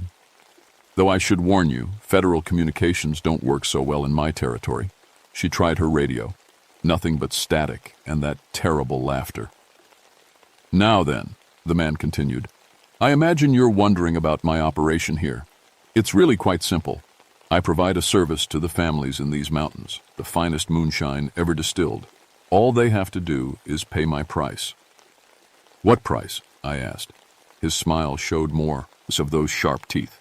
Oh, nothing too steep, just their souls, and their children's souls, and their children's children's souls. I'm very patient about collecting, you see, compound interest. Mike was backing toward the trail, pulling his sidearm. Will, we need to get out of here. Now. I wouldn't, the man said. My employees, Thompson and Martinez, have orders to prevent anyone from leaving without signing a contract. The 2 dead agents stepped forward, blocking our exit. Up close, I could see that Thompson's burned face was still smoking slightly, and Martinez's hands ended in claws instead of fingers. You see, the man explained, federal agents make excellent employees. They're already used to bending the law to serve a higher power. The transition is quite easy. What do you want from us? Sarah asked. Same thing I wanted from them. A little cooperation. I've been having trouble with some of the local families lately. They want to break their contracts, go back to making inferior moonshine on their own. I need law enforcement officers to discourage such thinking. He walked over to the still and dipped a finger in the bubbling mash. When he pulled it out, the finger was steaming. This particular batch is special, made with the essence of Thompson and Martinez here. Gives it quite a kick. The moving shapes in the jars suddenly made horrible sense. Those weren't just patterns in the moonshine. They were Thompson and Martinez, trapped in liquid form, screaming forever. The deal is simple, the man said. Sign my contract and you'll have the most successful law enforcement career imaginable. Every case solved, every arrest clean, every conviction guaranteed. All I ask in return is your help keeping the local families in line. And if we refuse? I asked. His smile disappeared. Then you join Thompson and Martinez in my next batch. The temperature in the cove dropped 20 degrees. Frost began forming on the still's copper coils, and our breath came out in visible puffs. The two dead agents moved closer, and I could see their eyes, beginning to glow with a sickly yellow light. You have 5 minutes to decide, the man said, pulling an old pocket watch from his vest. Tick-tock. We ran. There wasn't any discussing it or planning it out. When that thing in the suit turned around to adjust something on his still, all three of us bolted for the trail at the same time. Behind us, we could hear Thompson and Martinez giving chase, but their movements were still too smooth, too gliding. They couldn't match 3 living people running scared through familiar terrain. We made it to the first ridge before Mike stumbled. He went down hard, rolled, and came up with his ankle twisted wrong. Go on, he gasped. Don't wait for me. Like hell, Sarah said, getting under his arm to support him.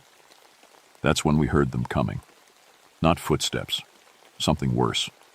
The sound of branches breaking, but breaking in patterns, like something was deliberately clearing a path. And underneath that, singing. Martinez's voice echoing through the trees. Amazing grace, how sweet the sound. But the melody was wrong, twisted into something that made your teeth ache. We got Mike up the trail another 100 yards before we had to stop. His ankle was swelling fast and he was dead weight. Sarah was breathing hard and I knew we couldn't outrun them carrying Mike. There, I pointed to a cluster of boulders off the main trail. We can make a stand. We dragged Mike into the rocks just as Thompson appeared on the trail below us. In daylight, away from the still, he looked even worse. The burned half of his face had spread, and I could see his skull gleaming white through the char. He moved like a puppet with half its strings cut. Will Patterson, he called out. This is foolish. You can't escape the proprietor's territory. These mountains belong to him now. Since when? I shouted back, checking my pistol. Standard .38 service. Weapon, 6 rounds. Not much against something that was already dead. Since my great-great-grandfather signed the first contract in 1823, Thompson answered. Every lawman who's worked these mountains for the past 100 years has belonged to him. ATF, Revenue Service, even some of the state police. How did you think we always knew where the stills were? That hit me like a punch to the gut. My grandfather's stories came flooding back. How the federal agents always seemed to know exactly where to look. How some families got raided while others, deeper in the mountains, never got touched. How my own grandfather had warned me away from certain hollows when I was young. That's not possible, Sarah said, but she didn't sound convinced.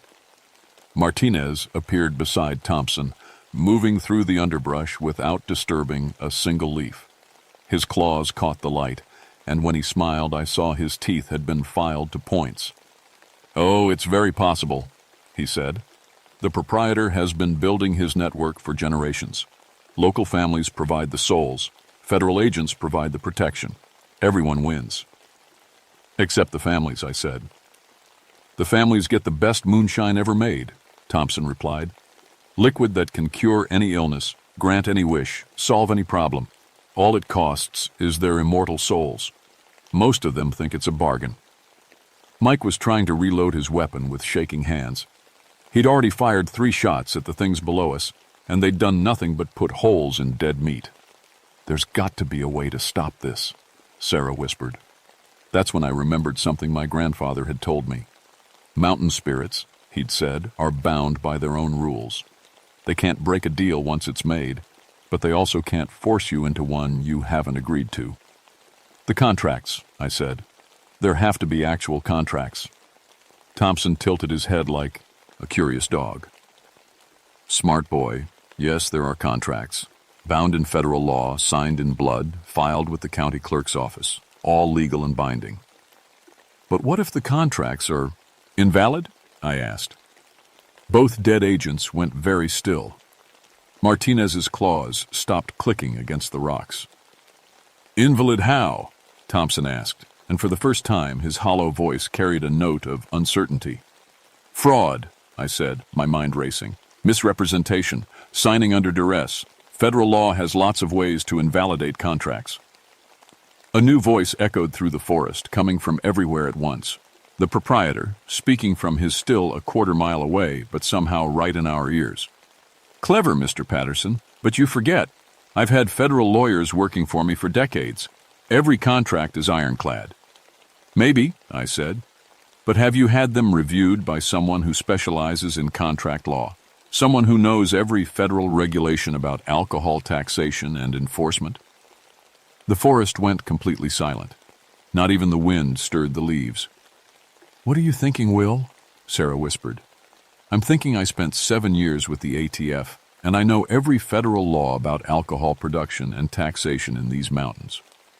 If this thing has been using federal agents to protect illegal moonshine operations, there might be regulatory violations that could void the contracts. Thompson and Martinez started moving again, but faster now, more urgently. They were scrambling up the rocks toward us, their dead faces twisted with something like fear. The proprietor says talking time is over, Martinez hissed. I stood up, holding my grandfather's hunting knife. It was old steel, forged by hand in these mountains over a century ago.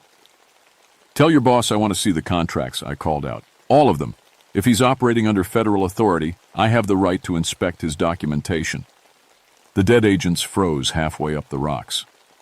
You're not a federal agent anymore, Thompson said. No, but I'm still a sworn law enforcement officer in these mountains, and if your boss is claiming federal authority for his operations, he has to follow federal procedures.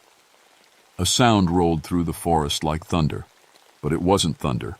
It was laughter, huge and terrible, shaking leaves from the trees. Very well, Mr. Patterson, the proprietor's voice boomed. Let's discuss contracts, face to face. The air around us began to shimmer like heat waves, and suddenly we weren't on the ridge anymore. We were standing in the cove, right next to the still. Mike's twisted ankle was fine, and all our weapons were gone. The proprietor stood waiting for us, no longer bothering to look human.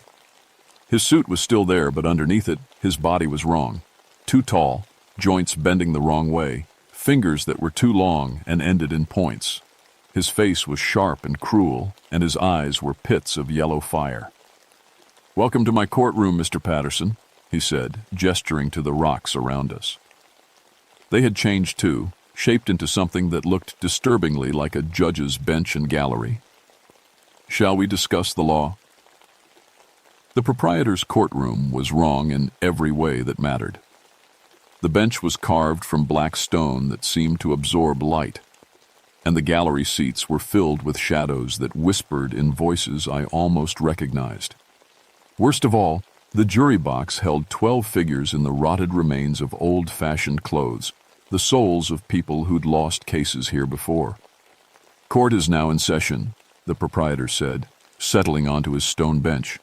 His voice carried the weight of absolute authority. The case before us today is Patterson versus the Sovereign Territory of Whiskey Cove, regarding the validity of certain contractual obligations. Sarah and Mike stood on either side of me, still dazed from the sudden transportation. The dead agents Thompson and Martinez took positions as bailiffs, their yellow eyes never leaving us. Now then, the proprietor continued, you claim my contracts might be invalid under federal law. A fascinating theory. Unfortunately for you, I've been perfecting these agreements for over a century with the help of some very talented legal minds. He gestured to the jury box. One of the rotted figures raised its hand in a mockery of recognition. Judge Harrison there ruled on territorial jurisdiction in 1887. Prosecutor Williams established precedent for sole debt inheritance in 1902. Defense attorney Goldman, well, he tried to argue against me in 1924. They all work for me now. But that's exactly the problem, I said, my ATF training finally kicking in.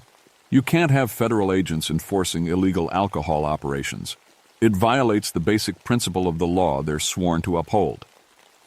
The proprietor's laugh shook dust from the stone walls.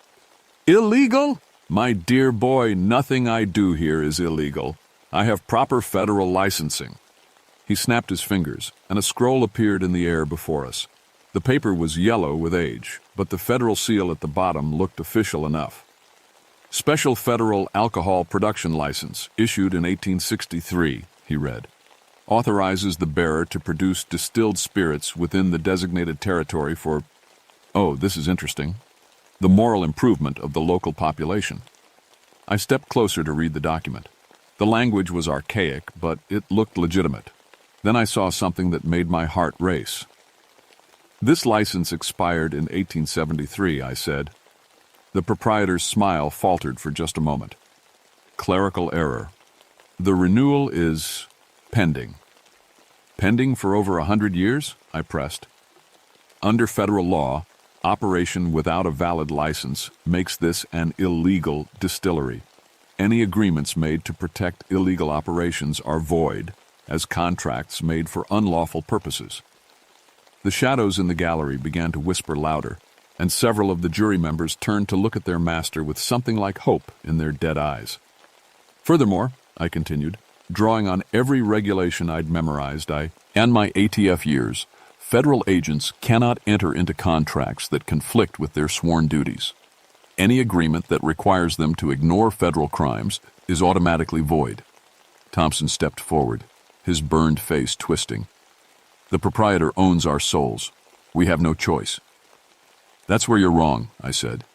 Federal law supersedes supernatural law. If your contract violated your oath of office, it was invalid from the moment you signed it. The proprietor rose from his bench, and his true form began to show through his human disguise. His arms stretched longer, his fingers became claws, and his face pushed forward into something like a wolf's snout. Enough, he roared. I am the law in this territory. No, I said, pulling something from my pocket, the melted remains of Thompson's radio. You're just a squatter with an expired permit. I held up the twisted metal. This radio was destroyed by supernatural means while the agents were on official federal business. That makes this a federal crime scene. And since you've admitted to being responsible, you're under arrest. The proprietor laughed, but it sounded forced now. You can't arrest me, boy. You have no authority here. Actually, I do. I reached into my jacket and pulled out a leather wallet I hadn't opened in years. My old ATF badge, still valid for 24 more hours before the paperwork expired. I'm placing you under federal arrest for destruction of government property, conspiracy to violate federal alcohol laws, and operating an illegal distillery. The effect was immediate and dramatic. The proprietor stumbled backward as if I'd hit him with a physical blow. The stone courtroom began to crack and crumble around us. No, he snarled. The contracts are binding. Contracts made for unlawful purposes are void, I repeated, stepping toward him. Contracts that require federal agents to violate their oaths are void, and contracts signed under duress or fraudulent pretenses are void. Each word hit him like a hammer blow. The shadows in the gallery began to dissolve, and the jury members started to look more human, more alive. You forget, the proprietor hissed, backing toward his still. I have power here. I can destroy you. Maybe, I said. But you can't make me sign your contract, and without that you've got nothing. Sarah suddenly spoke up. Will, The families. What about all the families he's bound with contracts? I looked at the proprietor, whose form was beginning to waver between human and something else. Those contracts were enforced by federal agents acting unlawfully. If the enforcement was illegal, the contracts are unenforceable. The proprietor let out a howl that shattered every jar of moonshine around his still. The liquid inside, the trapped souls, poured out onto the ground and began to take human form. Thompson and Martinez collapsed, their dead bodies finally looking truly dead. But from the spilled moonshine, two other figures emerged, gasping and solid and alive. The real Thompson and Martinez, freed from their liquid prison. "The contracts," the proprietor whispered, his form now flickering like a candle in the wind. "All my contracts. Void," I said firmly. "Every single one." The stone courtroom collapsed completely, leaving us standing in the natural cove beside the now cold still. The proprietor was fading, becoming transparent. "This isn't over," he said, his voice now just an echo. "The families will come back to me. They always do. And when they do, they'll be making their own choices," I said, "not bound by their ancestors' debts." He faded completely, leaving nothing but the smell of sulfur and the sound of wind through the trees. The real Thompson and Martinez needed medical attention. 2 days trapped in supernatural moonshine had left them dehydrated and confused, but alive. We got them stabilized and called for helicopter evacuation from the nearest clearing. While we waited, I destroyed the still. Copper pipes melted down, mash barrels emptied into the stream. The whole operation reduced to scrap metal and spilled grain. It felt good, like cleaning an infection from a wound. "Will," Sarah said as we watched the helicopter lift off with the 2 federal agents. "What happens now? To the families, I mean." I'd been thinking about that. They'll have choices to make. Some of them have been making moonshine for generations. It's all they know. But now they can do it without supernatural debts hanging over their children. Mike, his ankle wrapped in an emergency bandage, was examining the remains of the still. "You really think it's over?" I looked around the cove. The air smelled clean now, just pine and stream water. Birds were singing again, and somewhere in the distance I could hear a squirrel chattering. "For now," I said. "But these mountains are old, and they remember things. Something else might try to move in eventually." "What do we tell people?" Sarah asked. "The official report?" I pulled out my notepad and started writing. 2 federal agents went missing while investigating illegal moonshine operation. Agents were found suffering from dehydration and exposure after being trapped by cave-in. Still was abandoned and has been destroyed. Case closed. "And the rest of it?" "The rest of it stays in the mountains," I said, "where it belongs." We hiked out as the sun was setting, casting long shadows through the trees. At the ridge where we'd first spotted the cove, I stopped and looked back. The valley looked peaceful, just green forest and clean water, but I knew I'd be back to check on it regularly. Some things in these mountains are too important to leave unwatched. That was 3 months ago. Since then, I've made friends with some of the local families, the ones who were bound by the old contracts. Most of them have gone back to making traditional moonshine, the kind that doesn't cost your soul. A few have given up the trade entirely, started growing ginseng or raising cattle instead. But sometimes, late at night, when the wind is blowing just right through Whiskey Cove, I hear laughter echoing off the rocks. Not the terrible hollow laughter of the proprietor. Something else. Something older and more patient. My grandfather was right. Some things have been in these mountains longer than people, and they don't give up easy. They just wait. I still patrol that area regularly, and I've started teaching Sarah and Mike about the old stories, the ones that aren't really stories at all, because someday something new might try to set up shop in those hidden coves, and when it does, we'll be ready. The mountains remember everything. But now, so do we. Last week, I found fresh copper tubing hidden under a rock overhang about 2 miles from the old site. When I touched it, my fingers came away warm, and I could swear I smelled sulfur. I destroyed the tubing and salted the ground around it, the way my grandfather taught me. but I know it's only a matter of time before I find more. Some bargains are too good for people to resist, especially when they're desperate. And there's always something in these mountains willing to make a deal. The difference now is that the law, real law, federal law, is on our side. And as long as I'm wearing this badge, I'll make sure it stays that way. Even if it means going back to that cove again and again, facing whatever new devil thinks it can claim these mountains. After all, someone has to keep watch. Someone has to remember that not all contracts are worth signing, especially the ones written in the dark. My name is William Patterson, and these are my mountains now.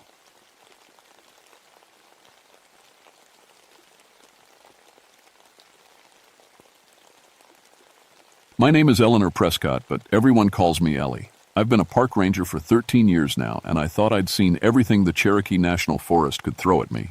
Bears, lost hikers, flash floods, you name it. But nothing prepared me for what happened at Bell Witch Cave in the fall of '83.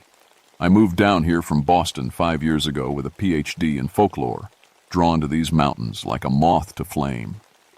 The old stories fascinated me. Cherokee legends, mountain ghost tales, and especially the Bell Witch. You know the story, right? Back in the 1820s, something terrorized the Bell family in Adams, Tennessee. Voices in the walls, objects flying around, a young girl tormented by an invisible force, classic haunting stuff. The thing is, I never believed a word of it. Mass hysteria, I always said. Maybe some teenage pranks mixed with small-town gossip. The Bell Witch was just another tall tale that got bigger with each telling. Bell Witch Cave sits about 3 miles from where the old Bell farm used to be. It's a limestone cave system that winds deep into the mountain, with chambers that echo your voice back in weird, distorted ways. Perfect place for ghost stories, if you ask me. The cave had been a tourist spot for decades, and part of my job was managing the guided tours. That September was hot and muggy, even for Tennessee. The kind of weather that makes your shirt stick to your back and the air feel thick as soup. Thunderstorms rolled through every afternoon, turning the forest into a steamy mess. The cave stayed a cool 55 degrees year-round, which made it popular with visitors trying to escape the heat. I remember the morning it all started because it was a Tuesday, and Tuesdays were usually quiet. A small tour group, maybe 8 people, came through around 10 a.m. Nice folks, a couple families with teenagers, some college kids, stall, Endard Cave tour stuff. But when they came out, something was wrong. The guide, Janet Mills, looked pale as a sheet. She'd been doing cave tours for 15 years and never lost her cool about anything. "Ellie," she said, pulling me aside, "we need to talk." The visitors were clustered near their cars, whispering among themselves. One of the college kids had his phone out, playing something back through the tiny speaker. "What happened in there?" I asked. Janet shook her head. "You're not going to believe this. About halfway through, when we got to Echo Chamber, we heard voices." "Voices echo in there, Janet. That's why they call it Echo Chamber." "No, not our voices. Someone else's voice. A woman's voice, speaking when none of us were talking." The college kid with the phone walked over. "Ma'am, you need to hear this." He held up his phone, and I could hear the scratchy recording of their tour. Janet's voice explaining the rock formations, the group asking questions, footsteps on stone. Then, clear as day, a woman's voice said, "Get out of my home." The hair on my arms stood up. It sounded like it was coming from inside the cave walls. "Could be audio bleed from another group," I said, but my voice sounded shaky even to me. "There wasn't another group," Janet said.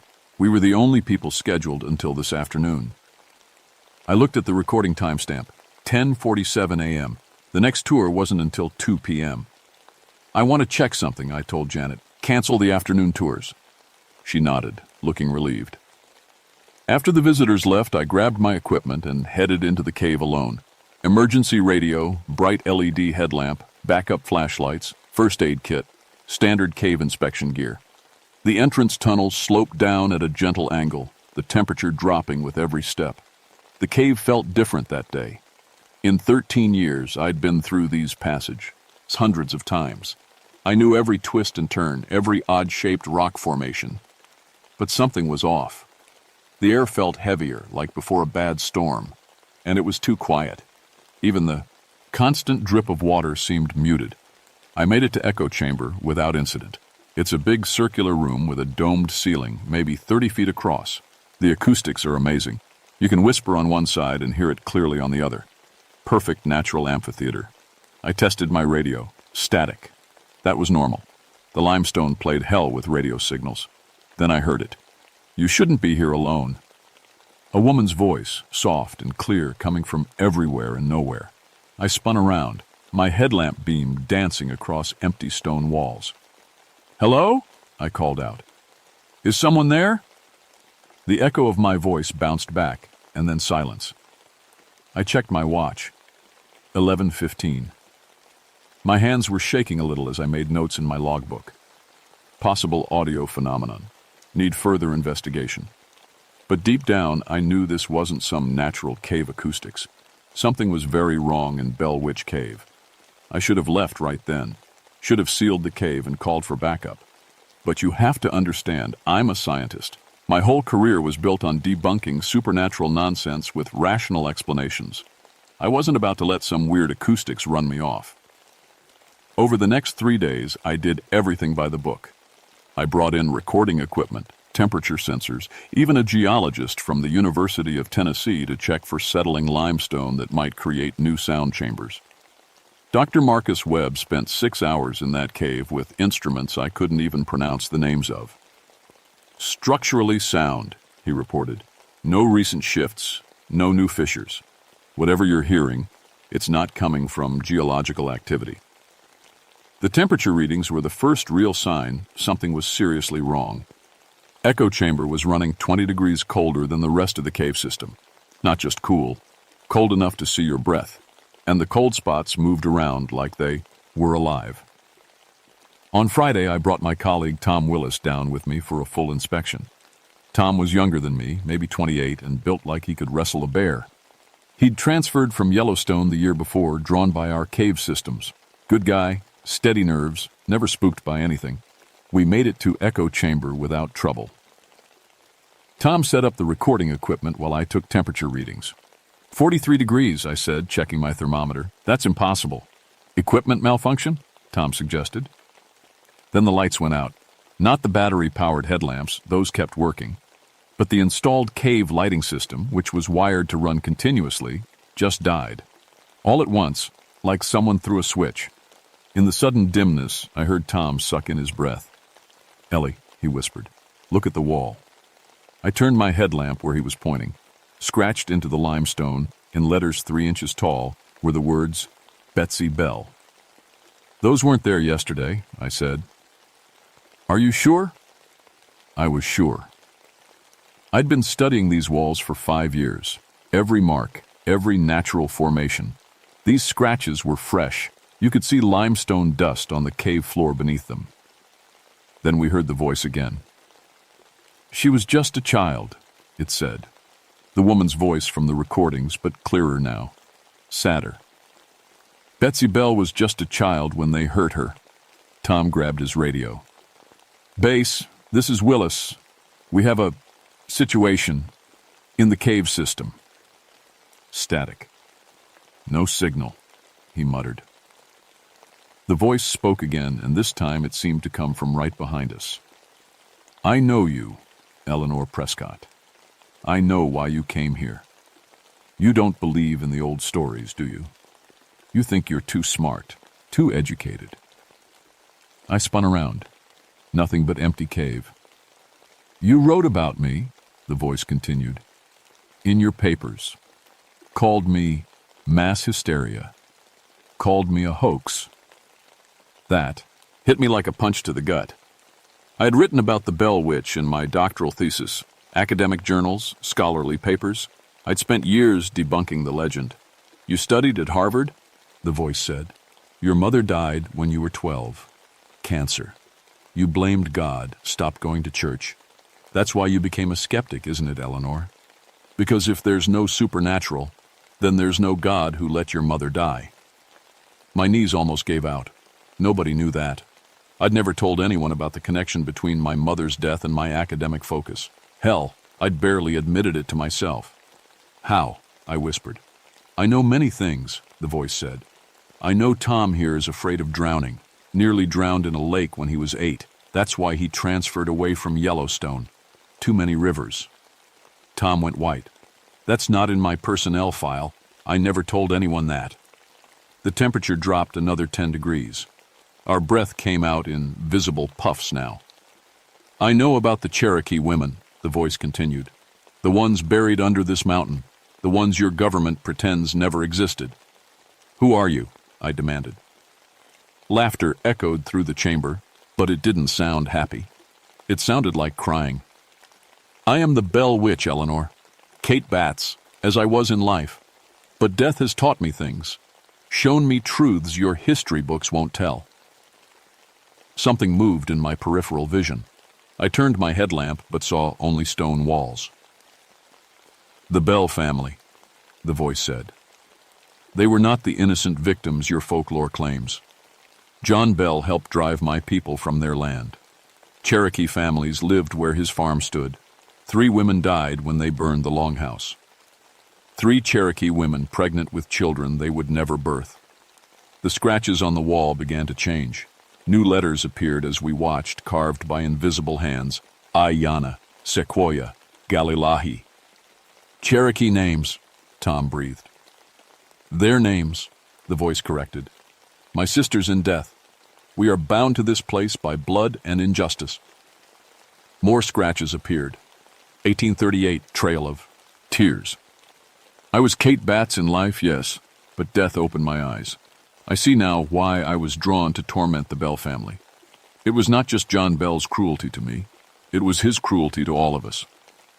The cave lights suddenly blazed back to life, so bright after the darkness that we both threw up our hands to shield our eyes. When our vision cleared, the walls were covered in new scratches. Dozens of Cherokee names, dates, symbols I didn't recognize. And one message that made my blood run cold. You profit from our graves. Tours will stop. Tom grabbed my arm. We need to get out of here, now. I wanted to argue, to demand more answers. But the temperature was still dropping, and I could feel something building in the air around us, like the pressure before a tornado. We ran. I called in sick the next Monday. Spent the weekend researching Cherokee history, land records, anything I could find about the area before it became Bell's farm. What I found made me sick to my stomach. The records were scattered and incomplete, but the pattern was clear. In 1837, a year before the Trail of Tears, several Cherokee families had been removed from the land that would become the Bell farm. The official reports mentioned resistance and necessary force. 3 Cherokee women were listed as casualties, but their bodies were never recovered. The Bell Witch haunting started in 1817, 20 years before that. But what if the timeline was wrong? What if Kate Batts, the old woman John Bell had cheated in a land deal, was just the beginning?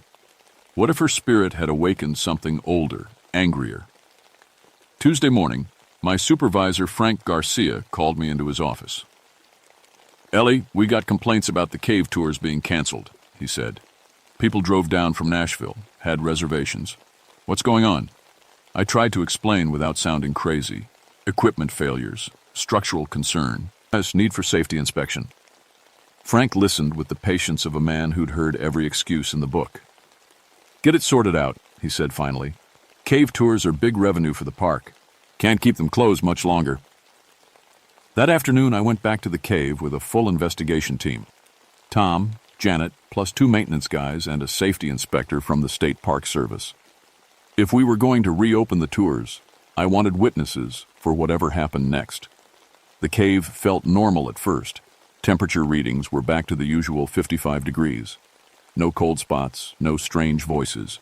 The scratched names were still there, but they looked old now, weathered like they'd been there for years.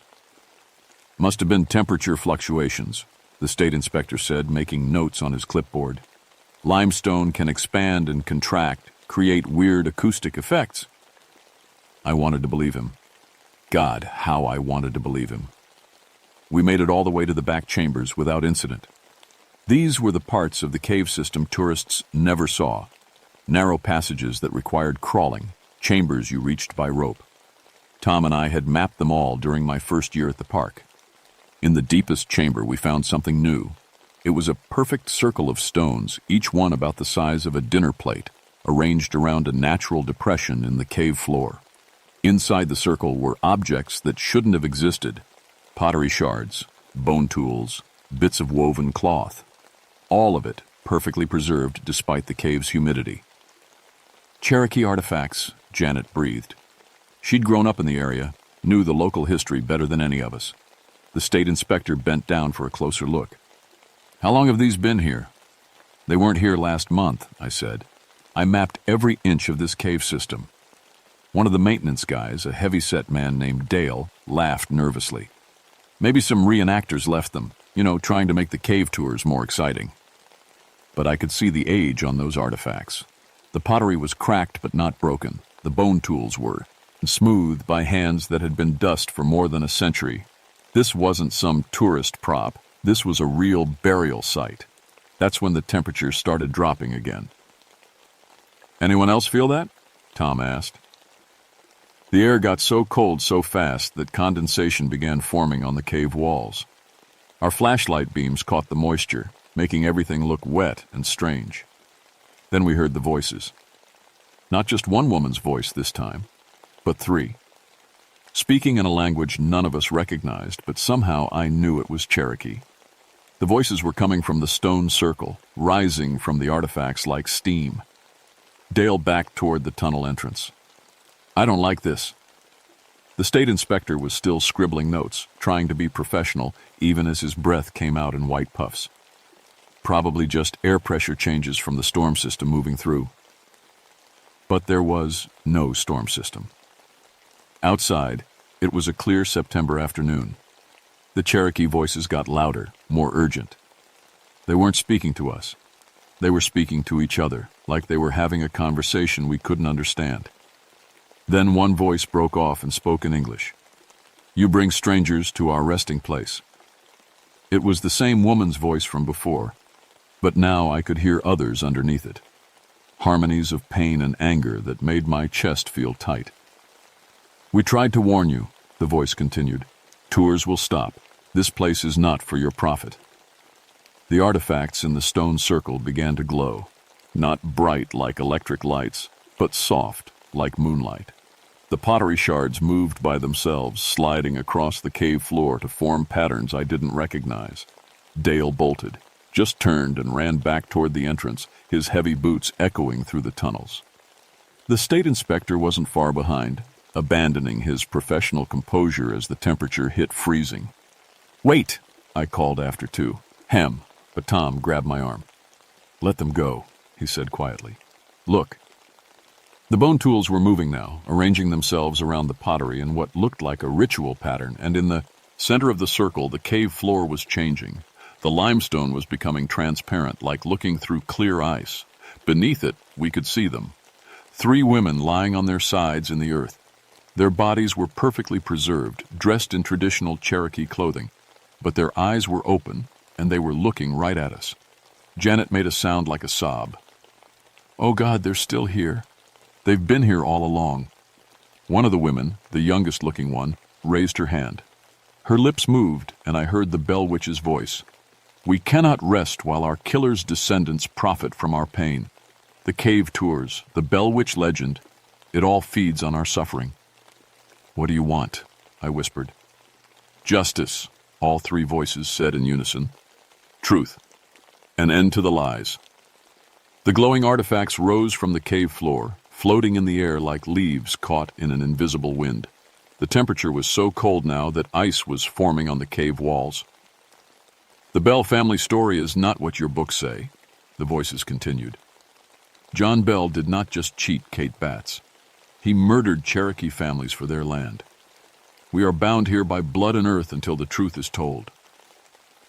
Tom was pulling on my jacket. "Ellie, we have to go. The tunnel might ice over." But I couldn't move.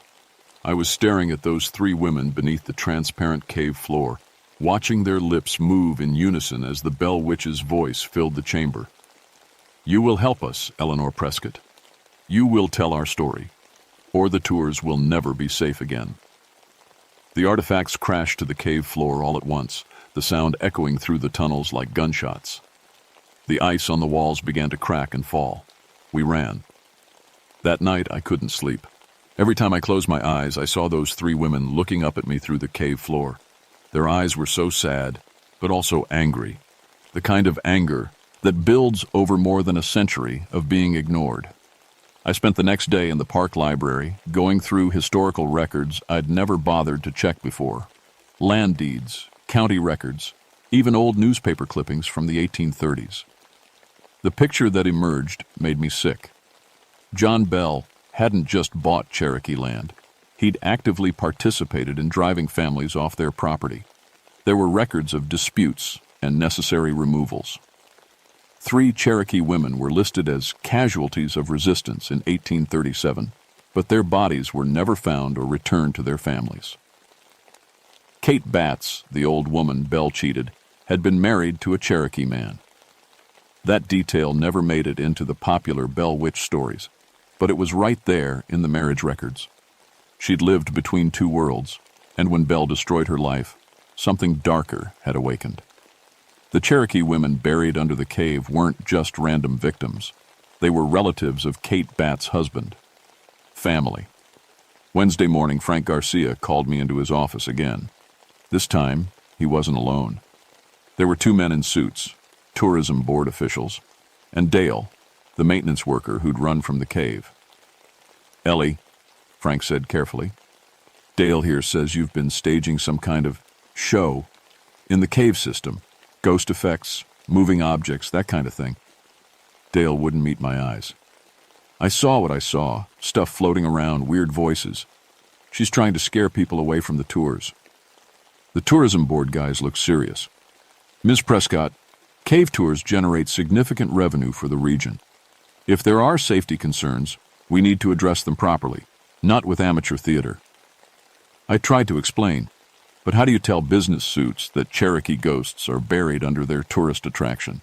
They listened with the polite attention of people who've already made up their mind. "Just take a week off," Frank said finally.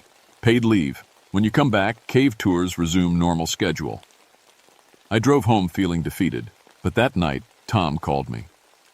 "Ellie, you need to get down here right now." "What's wrong?" "Janet's in the hospital. She went into the cave alone this afternoon, said she wanted to check something. Rangers found her unconscious in echo chamber 3 hours later. I made it to the hospital in 20 minutes. Janet was awake but shaky, with scratches on her arms that looked like the Cherokee symbols I'd seen carved in the cave walls. "They showed me things," she whispered when I sat down beside her bed. "The Cherokee women. They showed me what really happened." "What did you see?" "The longhouse burning. The women trying to protect their children. Bell and his men." She closed her eyes. "They didn't just kill them, Ellie. They tortured them first, made examples, and then they buried the bodies in the cave so no one would find them." The scratches on her arms were swollen and red. When I looked closer, I could see they spelled out words in Cherokee. Tom had brought a Cherokee language guide from the park library. "Ayana, Sequoia, Galilahi," he read slowly. "The 3 names from the cave wall. They want their story told," Janet said. "They're tired of being forgotten while people make money off their pain." That night, I made my decision. I was going back into the cave system, alone, to face whatever was down there. If the Cherokee women wanted justice, wanted their story told, then I would find a way to give it to them. I waited until midnight, then drove back to the park. The cave entrance was locked, but I had keys. I went in with minimal equipment, just a headlamp, emergency radio, and my notebook. The cave felt different at night, more alive somehow. The air hummed with energy, and I could hear sounds that weren't quite echoes. Whispers in Cherokee, footsteps on stone, the soft weeping of women who'd been crying for more than a century. When I reached Echo Chamber, they were waiting for me, all 3 of them, standing in the middle of the chamber like they'd been there all along. They looked solid, real, dressed in traditional Cherokee clothing, but with their faces marked by violence. The youngest one, who couldn't have been more than 16, had burn marks on her arms. "You came," said the oldest woman. and I realized her voice was the one I'd been hearing all along. The Bell Witch voice, but cleaner now, more herself. "My name is Ayana," she continued. "In your language, it means eternal blossom. This is my daughter Sequoia, and my sister's daughter Galilahi. We have been waiting so long for someone to see us." "What happened to you?" I asked. "John Bell wanted our land," Sequoia said. Her voice was young but filled with old pain. "Our families had lived there for generations. It was good farmland near the river. Bell offered to buy it, but when we refused, he came with men and guns. They burned our longhouse while we were inside," Galilahi added. "We tried to save the children, but the fire was too fast. The men waited outside with rifles, shooting anyone who escaped the flames." "Kate Batts was my husband's cousin," Ayana explained. "When she heard what happened, she cursed John Bell and his family. But her spirit was tied to ours by blood and grief. We became one force, one voice for justice." The chamber began to glow with the same soft light I'd seen around the artifacts. But now I could see the source. It was coming from the women themselves, from their pain and anger transformed into something stronger. "For more than a century, we have watched people profit from our suffering," Ayana said. "The Bell Witch legend, the ghost tours, the books and movies, all of it built on lies. They made Kate Batts into a monster and forgot about us entirely." "What do you want me to do?" I asked. "Tell the truth," all three voices said together. "Let the world know we existed. Let them know what really happened. And stop the cave tours that profit from our graves." The glow got brighter, and I realized they were starting to fade. Not disappearing, but becoming translucent. "Our time grows short," Ayana said. "The ritual circle you found, those are our burial goods, preserved by our spirits. If the tours continue, if strangers keep disturbing our rest, we will be forced to defend ourselves." "More people will be hurt," Sequoia added. "We don't want that, but we cannot rest while our pain is turned into entertainment." I understood what they were asking. It meant ending my career, probably. No park service would keep a ranger who shut down profitable tours for supernatural reasons. But looking at these three women, seeing the sadness and dignity in their faces, I knew I didn't have a choice. "I'll do it," I said. "I'll tell your story." The women smiled for the first time since I'd met them. As they faded completely from view, Ayana's voice whispered one last message. "Thank you, Eleanor. Now we can finally rest." It took 3 months to make it all official. 3 months of fighting with park officials, tourism boards, and local politicians who didn't want to hear about Cherokee burial sites disrupting their revenue stream. But Janet backed up my story, and Tom helped me document everything we'd found in the caves. The final straw came when a geology team from the University of Tennessee confirmed what we'd suspected. The cave system sat directly on top of an unmarked Cherokee burial ground. Ground-penetrating radar found at least 12 sets of human remains, along with artifacts dating back more than 200 years. The cave tours were permanently suspended. The burial site was sealed and turned over to the Cherokee Nation for proper ceremonial treatment. I submitted my resignation the day they announced the closure, knowing Frank Garcia would have fired me anyway. But something good came out of it. My report on the Bell Witch case became the foundation for a new historical investigation into Cherokee land, Sit, Isers in the 1830s. Universities started sending graduate students to research the real story behind the legend. The Cherokee Nation was able to reclaim and properly bury their ancestors. As for me, I moved back to Boston and took a job with the Smithsonian, documenting Native American historical sites. It's quieter work, but more honest. I never did write that debunking paper about the Bell Witch I'd been planning. Sometimes, late at night, I still think about Ayana, Sequoia, and Galilahi. I hope they found peace. The Cherokee Nation told me that according to their beliefs, spirits can't rest until their stories are heard and their deaths are acknowledged. I like to think that by telling their truth, I helped them find the peace they'd been seeking for more than a century. But I also know there are other places like Bell Witch Cave, other tourist attractions built on forgotten graves, other legends that hide uncomfortable truths about our history. The Bell Witch may be at rest now, but there are other spirits still waiting for someone to listen to their stories. The Cherokee elders who handled the burial ceremony told me something I'll never forget. The land remembers everything, even when people choose to forget. And sometimes, when the forgetting goes on too long, the land finds ways to remind us. I keep that in mind now, in my new job, because every historical site has its ghosts, and some of them are still waiting for justice. Tom Willis transferred to the Pacific Northwest last spring. He sends me postcards sometimes, pictures of mountains and forests, always with a note saying how quiet and peaceful everything is. I'm happy for him.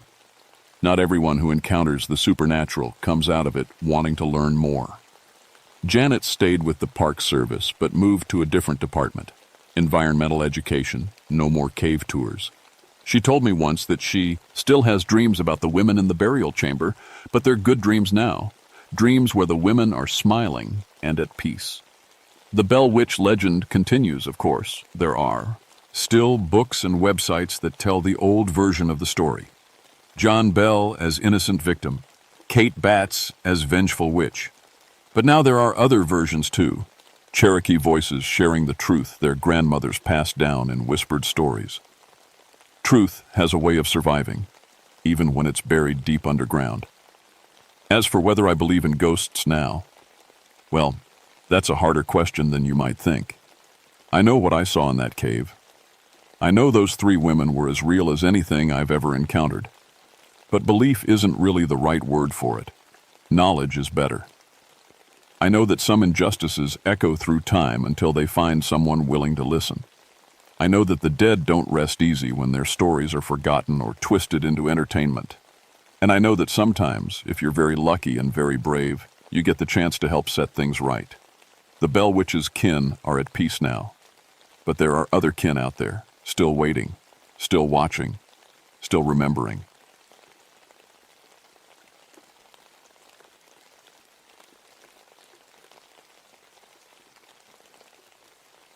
My name is Bobby McGinnis, and I've been a forest ranger for 22 years now.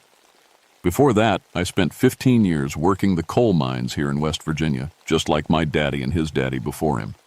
I know these mountains better than most folks know their own backyard. It was November of 1988 when I got the call that changed everything. The cleanup crew working on the old Jefferson mine site had stopped showing up for work. Their foreman, a tough old bird named Pete Harrison, called my office that Tuesday morning. "Bobby, we got a problem," Pete said, his voice shaky in a way I'd never heard before. "My boys won't go back down there. They're saying the mine's active." I laughed at first.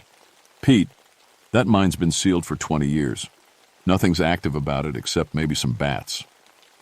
"That's what I told them," Pete said.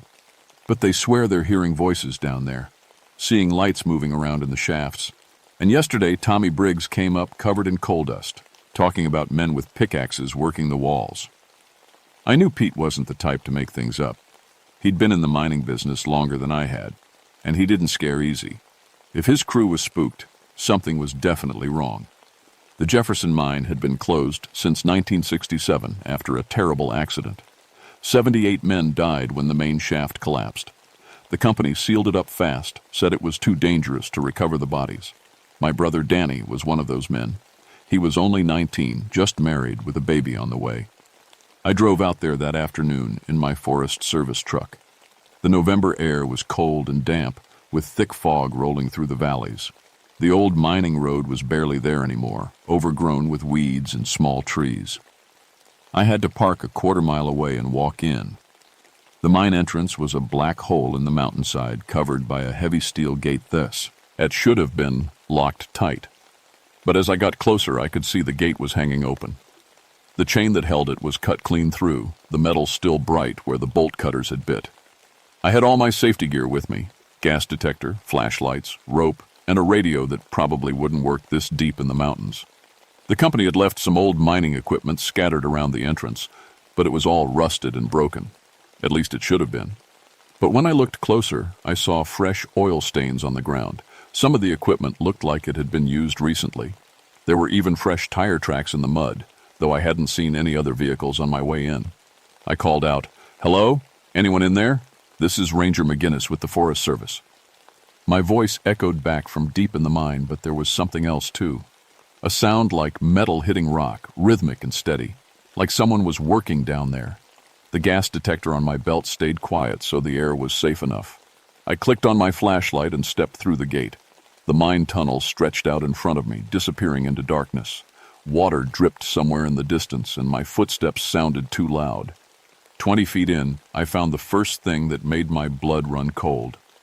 On the wall, someone had written in fresh coal dust, "Day shift, November 15th, 1967. Still working, still digging." That was the day of the cave-in, the day my brother died. I should have turned around right then, should have called for backup, or at least told someone where I was going. But I kept thinking about Danny, about how he'd never made it home that last day. And if someone was playing games in his grave, I needed to know who. The tunnel split into 3 passages about 50 yards in. The main shaft went straight down into the mountain. The other 2 curved left and right, following, which the coal seams.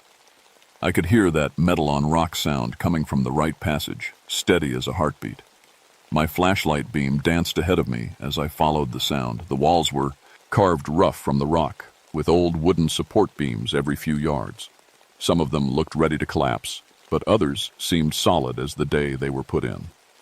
That's when I saw the first impossible thing.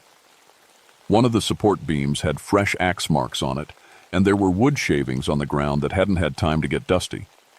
But the beam itself was clearly 40 years old, weathered and stained with decades of mine water. The metal sounds were getting louder now, and I could hear something else underneath them. Voices, too faint to make out words, but definitely human. Men talking and calling to each other the way miners do when they're working. I rounded a corner and saw light ahead. Not electric light, but the warm yellow glow of oil lamps. The kind we used in the old days, before the mine had proper lighting. I stopped dead in my tracks. Someone was definitely down here, and they were using old mining equipment. Maybe it was treasure hunters, or people looking to steal copper wire from the abandoned electrical systems. But why would they use oil lamps instead of modern flashlights? The smart thing would have been to go back and call the sheriff, but I was already this far in, and I needed to see what was happening in my brother's grave. I turned off my flashlight and crept forward in the darkness, following the sound of voices and the glow of lamplight. As I got closer to the light, the voices became clearer. Men talking about work, about how deep they'd dug that day, about quotas and shift changes. Normal mining talk, except for one thing. They were using words and phrases I hadn't heard since I was a kid working alongside the old-timers. "This seam's running deeper than we thought," one voice said. "Gonna need more timber for the supports." "Boss wants us to push harder," another replied. "Says the company's breathing down his neck about productivity on numbers." I pressed myself against the tunnel wall and peered around the corner. What I saw made me question my own eyes. 6 men in mining gear were working the coal face with hand tools, pickaxes, shovels, and hammers. They wore the old-style mining clothes I remembered from my youth.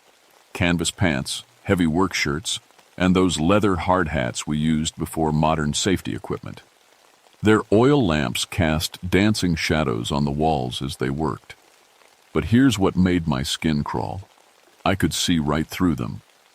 They were like old black and white photographs come to life, moving and talking, but not quite solid. When one of them walked in front of a lamp, the light shone through his body like he was made of smoke. I rubbed my eyes hard, thinking maybe the mine gases were getting to me despite what my detector said. But when I looked again, they were still there, still working. One of them straightened up and wiped his forehead with his sleeve. He was young, maybe 20, with the kind of thin build that comes from growing up poor in the mountains. When he turned toward where I was hiding, my heart nearly stopped. It was Danny, my little brother, exactly as he'd looked the last time I saw him alive. "Getting close to quitting time," Danny said to the others. "Mary's making pot roast tonight, and I promised I wouldn't be late." The other miners laughed. "You and that new wife of yours," one said, "act like you're still on your honeymoon." "Still am," Danny grinned. Baby's due in spring. Gonna be the first McGinnis born outside these mines. I wanted to call out to him, to run over and grab him, to tell him to get out before the cave-in. But I couldn't move, couldn't even breathe properly. This was impossible. Danny had been dead for 21 years. One of the miners, an older man with a gray beard, suddenly looked up from his work. "You boys hear that?" They all stopped working and listened. The mine went dead quiet except for the drip of water somewhere in the darkness. "Hear what, Frank?" Danny asked. "Thought I heard breathing that wasn't ours," Frank said. He held up his oil lamp and looked around. "Someone else down here." I held my breath and pressed harder against the wall, hoping the shadows would hide me. But Frank's lamplight swept closer to where I was crouched. "There," Frank said, pointing right at me. "Someone's watching us." All 6 miners turned to look at me. Their faces were curious rather than angry, like they were just surprised to see company. "Well, come on out," Frank called. "No point hiding. We know you're there." I didn't have much choice. I stepped into the circle of their lamplight, my hands raised to show I wasn't dangerous. "I'm Bobby McGinnis, Forest Service Ranger. I'm just checking on reports of activity in the mine." Danny's face lit up with recognition. "Bobby? Bobby, is that you?" He started walking toward me, and I could see the joy in his eyes. But as he got closer, I noticed other things too. His clothes were dirty with coal dust, but underneath the dirt, they looked fresh. His face was young and unmarked by the years that should have aged him. "Danny, you died," I whispered. "The mine collapsed in '67. You've been gone for 21 years. Danny stopped walking and looked confused. "What are you talking about?" "It's November 15th, 1967. I just started my shift an hour ago." The other miners gathered around us, their oil lamps creating a circle of flickering light. They all looked as confused as Danny. "Son," Frank said to me, "I don't know what you're talking about. This mine's been running steady for 5 years now. We got quotas to meet and families to feed." I looked at their faces, all of them sincere and puzzled. They really believed it was still 1967. They had no idea they were dead. "Listen," I said carefully. "I need you all to come with me, up to the surface. There's something you need to see." "Can't leave during shift time," one of the younger men here said. "Boss would dock our pay." "The boss won't mind," I said. "Trust me." But even as I said it, I heard something that made my blood freeze. Footsteps coming down the main tunnel, heavy work boots on stone, and with them, a voice I hoped I'd never hear again. "Where are my workers?" the voice boomed. "Shift's not over for another 2 hours." The miners all tensed up, looking scared. Danny grabbed my arm. "It's Mr. Garrett, the mine supervisor. Bobby, you need to hide. He doesn't like visitors during work hours." A man stepped into the lamplight, wearing a dark suit and carrying a clipboard. He was solid, not see-through like the miners, and his eyes glowed with a cold, unnatural light. "McGinnis," Garrett said, looking right at me. "I should have known. Always sticking your nose where it doesn't belong, just like your brother." "You're supposed to be dead too," I said. "The cave-in killed everyone." Garrett smiled, showing teeth that were too sharp. "Oh, I died all right. But death is no excuse for stopping work. These men have quotas to meet, and by God, they're going to meet them." He turned to the miners. "Back to work, all of you. We've got coal to dig." "But Mr. Garrett," Danny said, "it's almost time to—" "Time for nothing," Garrett roared. "You'll work until I say you stop. You'll work until your debt is paid. You'll work forever if that's what it takes." The miners looked terrified, but they started picking up their tools. Danny gave me one last confused look before he turned back to the coalface. "No," I said, stepping forward. "Danny, don't listen to him. You don't have to work anymore. You're free." Garrett laughed, a sound like rocks grinding together. "Free? McGinnis, these men died in my mine. That makes them mine forever. And now that you're here, you can join them." The oil lamps suddenly flared brighter, and I saw more figures moving in the tunnels around us. Dozens of miners, all dead, all carrying tools, all walking toward where we stood. I ran. I stumbled through the dark tunnels, my flashlight beam bouncing wildly as I tried. to find my way back to the entrance. Behind me, I could hear Garrett's voice echoing off the walls, commanding his dead workers to find me. "Bring him back," Garrett shouted. "No one leaves my mine without permission." The sound of footsteps followed me, dozens of boots on stone, but when I looked back, I saw something that made me run even faster. The dead miners were walking through the solid rock walls like they weren't even there. They could take shortcuts I couldn't, and they were gaining on me. I took a wrong turn and found myself in a part of the mine I didn't recognize. The tunnel was smaller here, with newer wooden supports that looked like they'd been put in yesterday. Fresh coal dust covered everything, and there were modern tools scattered on the ground, the kind the cleanup crew had been using. That's when I found Tommy Briggs. He was sitting against the wall, staring at nothing, completely covered in black coal dust, just like Pete had described. But Tommy wasn't moving, wasn't even breathing. When I shined my light on him, I saw why. His eyes were solid black, like they'd been filled with coal dust from the inside. And in his hand was a pickaxe that looked like it had been dug up from 1967. "Tommy?" I whispered, but I knew he couldn't hear me. Something touched my shoulder, and I spun around to find Danny standing behind me. Up close, I could see that he wasn't quite right. His skin was too pale, and when he breathed, coal dust puffed out of his mouth like smoke. "Bobby, you need to stay," Danny said. "Mr. Garrett says the mine needs more workers. Says the company's behind on production." "Danny, listen to me," I said. "You died 21 years ago. This isn't real. You don't have to work for him anymore." Danny looked confused for a moment, like he was trying to remember something.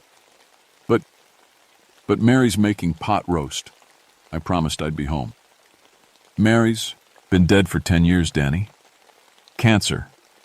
And your baby, your daughter Sarah, she's grown up now, has kids of her own." For just a second, Danny's face changed. The confusion cleared, and I saw recognition in his eyes. Real recognition, not the hollow stare of the other miners. "Bobby," he whispered, "what happened to us?" But before I could answer, Garrett's voice boomed through the tunnels. "McGinnis, stop filling my workers with lies." The mine shook, and chunks of rock fell from the ceiling. In the distance, I could hear the sound of the cave-in happening again. The same disaster that had killed these men in 1967, playing over and over like a broken record. "The collapse," Danny said, his eyes widening with memory. "I remember now. The warning signs were there all week. The supports were cracking, but Garrett made us keep working. Said the company needed the coal." More miners appeared around us, and I could see the same recognition starting to dawn in their eyes. They were remembering how they really died. "He killed us," one of them said. "Killed us for coal." "And now he's trying to kill others," I said, looking at Tommy Briggs' motionless form. Garrett materialized out of the darkness, his eyes burning with rage. "Enough!" he screamed. "These men work for me. They died in my mine, which makes them my property." "Nobody owns the dead," I said, trying to sound braver than I felt. Garrett laughed. "Is that what you think? I made a deal, McGinnis. The company needed coal, and I promised them they'd get it. Death was just a temporary setback." "What kind of deal?" "The kind that keeps me in charge down here forever. These men will dig coal until the end of time, and every piece they mine feeds the company's profits, even from beyond the grave." I looked around at the dead miners, at my brother, at Tommy Briggs sitting there like a living corpse. "You're making new workers," I realized. "That's why the cleanup crew quit. You're trying to add to your workforce." "Smart boy," Garrett sneered. "The old workers are getting unreliable, starting to remember things they shouldn't. I need fresh blood." He raised his hand, and suddenly I couldn't move. My feet were stuck to the ground like they'd grown roots, and I could feel something cold creeping up my legs. "Don't worry," Garrett said. "It only hurts for a moment. Then you'll be mine forever." The cold was spreading through my body, and I could feel my strength draining away. Around me, the miners were watching with sad, dead eyes. They wanted to help, but they were trapped just like I was about to be. That's when I remembered something my grandfather used to tell me, back when I was little and scared of the dark places in the mines. "The dead can't hold you if you don't let them," I said, fighting against the cold that was trying to claim me. Garrett frowned. What? I looked at Danny, at Frank, at all the miners who'd been trapped here for 21 years. You don't have to work for him anymore. You died paying for his greed. You don't owe him anything else. They work for me! Garrett screamed. But I could hear something else in his voice now. Fear. No, Danny said, stepping forward. We don't. He picked up his pickaxe, but instead of turning back to the coal face, he raised it toward Garrett. We died because you made us work in unsafe conditions. We died because you cared more about coal than our lives. The other miners started nodding, picking up their tools. Frank stepped beside Danny. My wife waited 5 years for my body to be recovered. 5 years before she could bury me proper. The company never paid our families a dime, another miner added. Claimed it was an accident, not their fault. Garrett was backing away now, his confident smile replaced by panic. You can't. The deal was made. You belong to the mine. We belong to ourselves, Danny said. And he swung his pickaxe. The ghostly tool passed right through Garrett, but something important happened. The mine supervisor flickered, like a TV with bad reception, and for a moment I could see through him too. The cold grip on my legs loosened, and I could move again. Hit him again, I shouted. All of you! The dead miners raised their tools and struck at Garrett over and over. Each blow made him weaker, more transparent. The mine began to shake again, but this time it felt different. Not like a collapse, but like something breaking free. Garrett let out a scream that echoed through every tunnel, and then he was gone. Just gone. The miners stood there for a moment, looking at each other like they weren't sure what to do next. Then Danny turned to me. Bobby, he said, I think it's time for us to go home. The mine was falling apart around us. Not collapsing like in 1967, but dissolving, like it was made of sand and someone had poured water on it. The walls were becoming transparent, and I could see through them to empty mountainside. What's happening? I asked. Frank, the old miner with the gray beard, smiled for the first time since I'd met him. We're being set free, son. The mine was never really here, not the way we were trapped in it. It was just his will holding us. The other miners were fading too, becoming more transparent with each passing second. But they looked peaceful, not scared.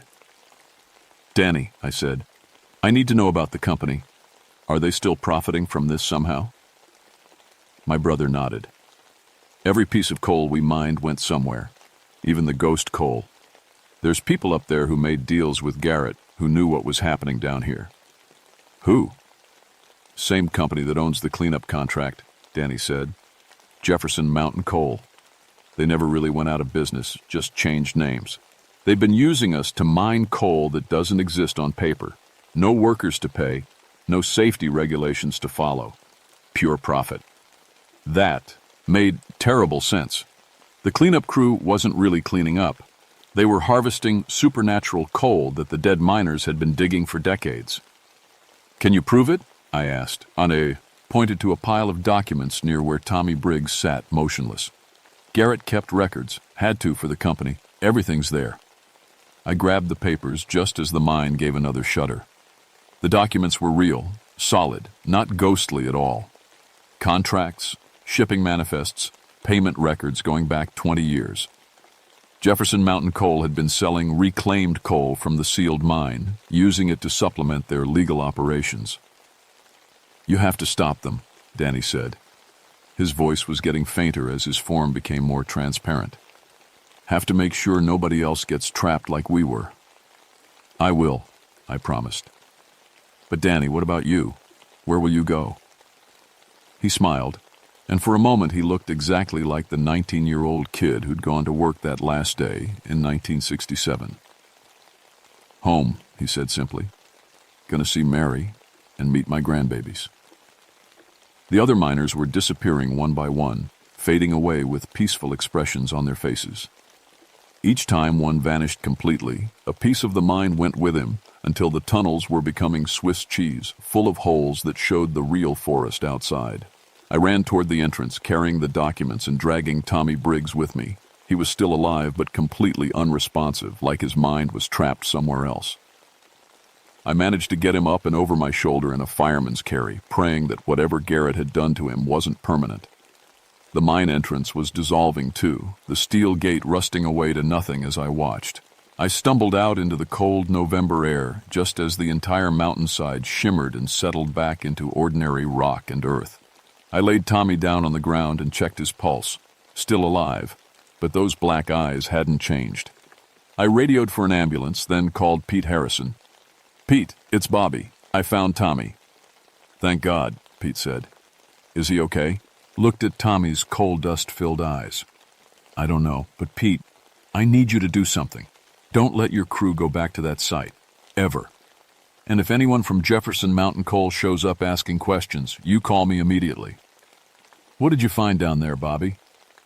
I looked at the documents in my hand, then at the mountainside where the mine entrance had been. There was nothing there now but solid rock and a few old rusted pieces of equipment. "Enough," I said. I found enough. The ambulance came and took Tommy to the hospital. The doctors couldn't explain his condition. Physically, he was fine, but mentally, he was somewhere else entirely. His eyes stayed black for 3 days, and when they finally cleared, he couldn't remember anything about the mine. He quit the cleanup crew and moved to Florida, said he never wanted to see a coal mine again as long as he lived. I spent the next week studying those documents. The paper trail was damning. Jefferson Mountain Coal had been operating an illegal mining operation using the sealed mine as a front. They'd been paying Garrett, even though he'd been officially dead for 21 years. The company executives had to know something supernatural was going on, but they didn't care as long as the profits kept coming. I turned the documents over to the FBI. It took 6 months, but they eventually arrested 5 executives and shut down Jefferson Mountain Coal permanently. The official story was corporate fraud and illegal mining operations. Nobody talked about the supernatural elements, and I didn't volunteer that information. But I kept one document for myself, a letter Danny had written to Mary the day he died, a letter that had never been mailed. I drove to the cemetery where Mary was buried and left it on her grave, along with some flowers. The mine site was declared permanently off-limits and sealed with concrete, and a memorial was put up listing the names of the 78 miners who died in 1967. Danny's name was right there at the top, along with all his friends who'd finally found peace. It's been 5 years since the mine incident, and I still work as a forest ranger in West Virginia. People sometimes ask me about that day, about what really happened to the cleanup crew, and why Jefferson Mountain Coal went out of business so suddenly. I tell them it was just corporate corruption and unsafe working conditions. The same things that have been killing miners in these mountains for over a century. But I know the truth is more complicated than that. Sometimes, late at night when I'm patrolling the mountain roads, I'll drive past the old mine site. The concrete seal is still there, solid and unbroken. But occasionally, just for a moment, I'll catch a glimpse of light coming from inside the mountain. Warm, yellow light, like oil lamps. I don't stop to investigate anymore. I've learned that some things are better left alone. The documents I found in the mine led to more than just arrests. They revealed a network of similar operations across Appalachia, old mining companies that had found ways to profit from tragedy, to squeeze money from the graves of workers who died for someone else's greed. Most of them shut down rather than face investigation. Tommy Briggs never fully recovered. He lives in a little house near Tampa now, works at a hardware store, and won't talk about what happened to him in the mine. But sometimes he calls me, usually late at night, and tells me about his dreams. He dreams about men with pickaxes, about endless tunnels full of coal dust, about voices calling to him from underground. "They're still down there, aren't they?" he asked me during one of those calls. "No," I told him, and I meant it. "The men who were trapped are free now. They've gone home." "Then who's calling to me?" I didn't have an answer for that, because the truth is, I don't think we got all of them. Companies like Jefferson Mountain Coal operated for decades, using supernorms, natural labor to maximize their profits. There might be dozens of sealed mines across the country where the dead are still working, still trapped by greed and corporate indifference. Danny and his crew found peace because they remembered how they died, remembered that they didn't owe Garrett or the company anything more. But there might be others who haven't figured that out yet. Others who are still digging coal in mines that don't exist, creating wealth for people who see them as nothing more than unpaid labor. I've started keeping track of reports from other mining areas, cleanup crews that quit suddenly, environmental teams that refuse to finish their work, stories of voices and lights in abandoned mines. There are more than I'd like to admit. Last week, I got a call from a ranger in Kentucky. His cleanup crew found fresh coal dust in a mine that's been sealed since 1954. The crew foreman swears he heard voices singing old mining songs when he got close to the entrance. I told him I'd drive up next weekend to take a look. Because here's what I learned in that mine with Danny and the others. The dead don't rest easy when they died for someone else's greed. And as long as there are people willing to profit from that tragedy, there will be spirits trapped in the darkness, working shifts that never end, digging coal that turns to dust in their hands. My brother and his friends found freedom, but they were the lucky ones. They had someone who remembered them, someone who cared enough to help them understand what had happened. Others might not be so fortunate. So I keep patrolling these mountains, keep watching for signs that the past isn't staying buried. Because somebody has to. Somebody has to make sure that when the dead finally realize they don't have to work anymore, there's someone there to help them find their way home. The coal companies want us to forget about the miners who died in their tunnels. They want us to think of those deaths as ancient history, unfortunate accidents that have nothing to do with modern business. But I know better.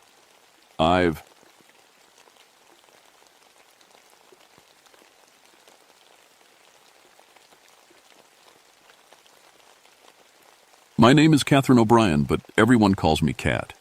I've been a forest ranger for 16 years now, and I thought I'd seen everything these mountains could throw at me. I was wrong. It was early April 1972, and I was heading into Ramp Hollow in the Monongahela National Forest. The locals had been coming to me with stories that made no sense. They said something was guarding the wild ramp patches, the best ones, where families had been gathering for generations. Now, I'm a botanist by training. I study plants, not monsters. And ramps, those wild onions that grow in the mountains, they're my specialty. Every spring, people come from all over to dig them up.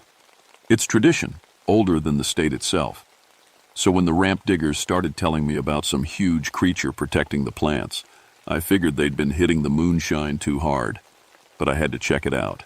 It's my job to protect the forest and its plants. If there really was a bear or something scaring people away from the ramp patches, I needed to know about it. The walk into Ramp Hollow takes about 2 hours from the nearest road. The trail winds down through thick trees that block out most of the sun, even in the middle of the day. The deeper you go, the quieter it gets. No bird songs, no squirrels chattering, just your boots on the dirt and the sound of your own breathing. I'd been to this hollow dozens of times before. It's special because the ramps grow better here than anywhere else in the forest. The soil is rich and dark, and the plants grow thick as carpet in some spots. Cherokee used to camp here in the old days, gathering plants for food and medicine. You can still find pieces of their old pottery if you know where to look. As I got closer to the main ramp patches, I started noticing things that didn't make sense.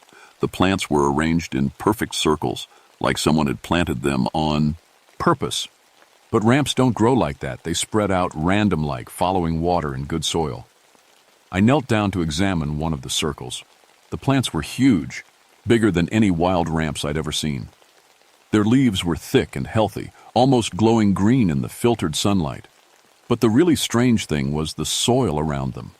It was different from the rest of the hollow. Darker, richer, like it had been specially prepared. I pulled out my notebook and started writing down what I saw. That's when I noticed my plant press was missing from my backpack. I always carried it with me, a wooden frame for drying plant samples. I could have sworn I'd packed it that morning. I found it 20 feet away, crushed flat as a pancake. The wooden frame was splintered like someone had stepped on it with a giant boot, but there were no boot prints around it, just some marks in the soft dirt that looked almost like claw scratches. The hair on the back of my neck stood up. I'd been alone in these woods thousands of times, but suddenly I felt like someone was watching me. I looked around but saw nothing except trees and shadows. That's when I heard it.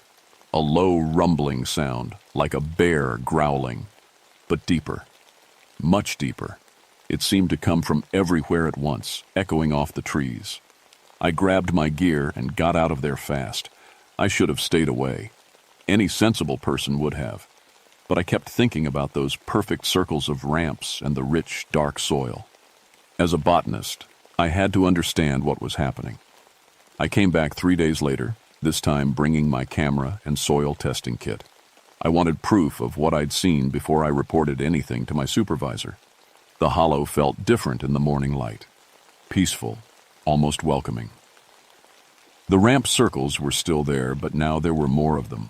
Someone, or something, had been busy. I was taking pictures when I heard voices coming up the trail. 2 men I recognized from town, Billy Cruz and his brother Jake. They were carrying burlap sacks and digging tools. Ramp hunters. Morning. Cat, Billy called out as they approached. heard you been poking around down here. Just doing my job, I said. How's the ramp hunting this year? Jake shook his head. That's the thing. We can't find hardly any good patches. Used to be they grew thick as fleas down here. Now it's like something's been protecting them, keeping folks away. Protecting them how? You'll see, Billy said grimly. We walked together toward the best ramp patch, a spot where the plants had grown wild for generations. But when we got there, we found something that made my blood run cold. There was a man lying face down in the dirt. What was left of a man, anyway. The Cruz brothers backed away fast, but I forced myself to look closer. The body wore old work clothes and carried a ramp digger's tools, but his chest and back were torn open by something with massive claws. The wounds were too big to be from any bear I'd ever seen. Jesus, Cat, Billy whispered. What could do something like that? I didn't answer because I was staring at the ground around the body. The earth had been disturbed, but not randomly. The dirt was pushed into neat mounds, and fresh ramp plants had been placed on top of them, like someone was trying to bury the body under a garden. That's when we heard the sound. The same deep growling I'd heard before, but louder now, much louder. It came from somewhere deeper in the hollow, echoing off the rock walls. We need to get out of here, I said. Now. But as we turned to leave, we saw them. Claw marks on the trees all around us. Deep gouges in the bark 15 feet off the ground. Too high for any bear. Too big for any animal I knew. The growling got closer. We ran. I'm not ashamed to say it. We ran like our lives depended on it, crashing through the brush and scrambling up the trail as fast as we could go. Behind us, something roared. Not like a bear or a wildcat, yes, 'cause something much bigger and much angrier. I made it back to my truck, but Billy and Jake were nowhere to be seen. I waited an hour, then drove to the sheriff's office to report what we'd found. Sheriff Morrison listened to my story with a poker face. When I finished, he leaned back in his chair and sighed. Cat, you're the third person this week to tell me about something big and mean living in that hollow. Problem is, nobody's seen it clear enough to say what it is. What about the body? We'll check it out, but if there's a dangerous animal in there, I'm calling in the state boys with rifles. I spent that night thinking about what I'd seen. The perfect ramp circles, the rich soil, the way the plants seemed to be thriving despite the presence of something that had killed a man. It didn't make sense, unless whatever was living in that hollow wasn't just protecting the plants, it was taking care of them. Against all common sense, I went back, but this time I brought backup, a young ranger named Mike Torres who'd just transferred from Virginia. Mike was eager to prove himself, and he didn't believe my story about giant claw marks and mysterious plant circles. Probably just a big black bear, he said as we hiked down the trail. They get mean when they're protecting a food source. I wanted to argue, but part of me hoped he was right. A bear I could deal with. What I'd been imagining was something else entirely. We reached the hollow around noon. The place where we'd found the body was empty now. The sheriff's men had taken it away. But the ramp circles were still there, and there were more of them than before.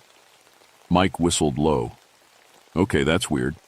Plants don't grow like that naturally. We started examining the circles more closely. The soil wasn't just rich, it was different. darker than anything I'd seen before, and it had a strange smell. Sweet, but with something rotten underneath. "Look at this," Mike called from across the clearing. He was standing next to a large oak tree. Carved into the bark, about 8 feet up, were symbols. Not letters or words, but designs that looked almost like plant drawings. Leaves and roots and flowers, all arranged in patterns that reminded me of the Cherokee pottery I'd seen in museums. "Someone's been decorating," Mike said. But I was looking at the base of the tree, where the roots disappeared into that rich, dark soil.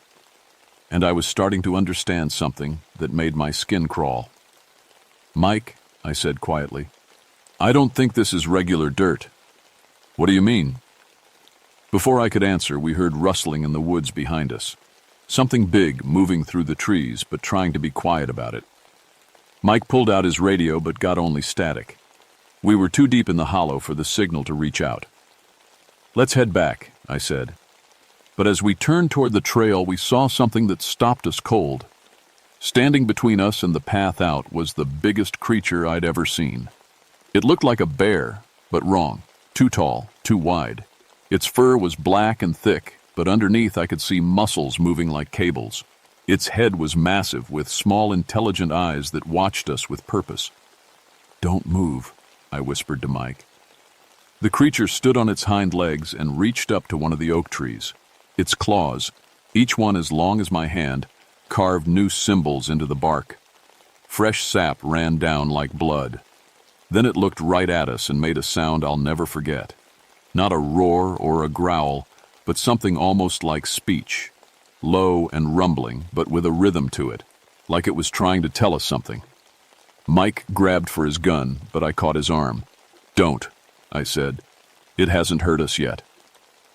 The creature dropped to all fours and moved closer. As it did, I noticed something impossible. Where its feet touched the ground, small plants began to sprout, tiny green shoots pushing up through the dirt. It stopped about 10 feet away from us and made that sound again. Then it turned, but then walked deeper into the hollow, looking back once as if it wanted us to follow. "We're getting out of here," Mike said, his voice shaking. But I was fascinated. This wasn't just some large animal protecting its territory. It was trying to communicate, and somehow it was making plants grow. We backed slowly toward the trail, keeping our eyes on where the creature had disappeared, but as we reached the edge of the clearing, I looked back and saw something that changed everything. The creature was there, standing upright beside the largest ramp circle, and it was arranging plants. Carefully, deliberately, like a gardener tending a flower bed. It looked up and saw me watching. For a moment, our eyes met across the clearing, and in that moment, I saw something that scared me more than its size or claws. I saw intelligence. Ancient, patient intelligence. And I realized that this thing, whatever it was, had been taking care of these plants for a very long time. I couldn't stop thinking about what I'd seen. The creature's intelligent eyes, the way plants grew where it walked, the careful arrangement of the ramps in perfect circles. I started researching Cherokee history, looking for any stories about plant guardians or forest spirits. What I found made my blood run cold. In 1838, when the Cherokee were forced to leave their lands and march to Oklahoma, many of their medicine people refused to go. They knew things about plants that couldn't be written down, secrets passed from teacher to student for generations. One story kept appearing in different forms. A Cherokee botanist named Thomas Ridge, who swore he would never let the white settlers destroy the sacred plants. When soldiers came to take him away, he disappeared into the deep hollows of the mountains. Some said he died there. Others said he became something else, something that would protect the plants forever. Was still reading when my phone rang. It was Sheriff Morrison. "Cat, you need to get down here. We got a situation." 20 minutes later, I was standing in his office looking at a map, covered in red pins. "5 more attacks in the past week," Morrison said. "All ramp hunters, all in the same area where you found that first body." "How bad?" "Bad enough that I'm calling in hunters from 3 counties. Whatever's in that hollow, we're gonna kill it before it kills anyone else. My heart sank. When? Tomorrow morning. We're going in with dogs and rifles, gonna flush this thing out. I thought about the creature's eyes, the careful way it tended the plants, the Cherokee symbols carved in the trees. Sheriff, what if you're wrong? What if it's not just some mad animal? Morrison gave me a hard look. Cat, I got 5 dead bodies and a town full of scared people. I don't care if it's King Kong. It's gotta go. That night, I made a decision that probably saved my life and changed everything I believed about the natural world. I went back to Ramp Hollow alone. The creature was waiting for me in the main clearing, as if it knew I would come. In the moonlight, it looked even more massive than before, but it didn't seem threatening. It sat quietly beside the largest ramp circle, watching me approach. When I got close, it did something that nearly stopped my heart. It spoke. Not in English, but in words I somehow understood. Old words in a language that felt familiar, even though I'd never heard it before. You see, it said in that deep, rumbling voice. You understand? I found my voice. Thomas Ridge? The creature's massive head nodded slowly. I was Thomas Ridge. Now I am the guardian. I keep the sacred plants safe from those who would destroy them. The sheriff is coming tomorrow with guns. I know, but I cannot leave. This is my purpose, my promise. I looked around at the perfect circles of ramps, at the rich soil that I now realized was fertilized by more than just natural decay. How long have you been here? Since the soldiers came, since my peon, who were forced to walk the trail of tears. I chose to stay, to become what was needed. You're killing people. The creature's eyes flashed with pain. Only those who come to steal, who would strip the land bare for profit. The others, the ones who take only what they need, I let them go. I thought about the commercial ramp operations that had been moving into the area. Big companies that hired crews to dig up entire patches and sell them to restaurants in the cities. There's another way, I said. I can help protect this place legally, make it a preserve. Thomas Ridge, the guardian, considered this. You would do this? For plants you cannot fully understand? For the Cherokee knowledge they represent? For the balance you've maintained here? The creature stood and walked to the edge of the clearing. With one massive claw, it drew symbols in the dirt, plant diagrams more complex than anything in my botany textbooks. These plants, it said, they are more than food. They are medicine. They are memory. They hold the knowledge of my people. I looked at the diagrams, trying to memorize them. Teach me. The guardian turned to face me. In the moonlight, its features seemed almost human for a moment. The price is high, it said. To truly protect this place, you must become part of it, as I did. I heard dogs barking in the distance. The hunting party was coming early. I accept, I said. What happened next is hard to explain in ways that make sense to people who weren't there. The guardian placed one massive paw on my forehead, and suddenly I could see the forest the way it did. Every plant was connected. Every root system was part of a larger network. The ramps weren't just growing wild.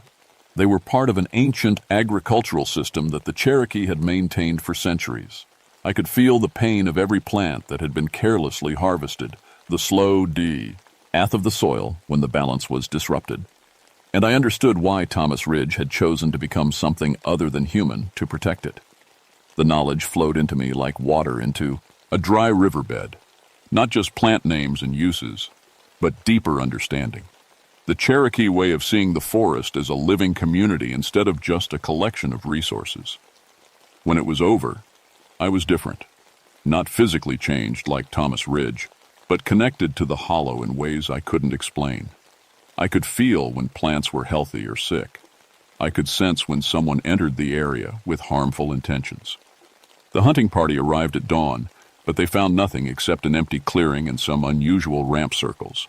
The guardian had vanished deeper into the mountains, taking his secrets with him. But not all his secrets. I used my scientific credentials and the plant knowledge I'd gained to get Ramp Hollow designated as a protected botanical preserve. No more commercial harvesting.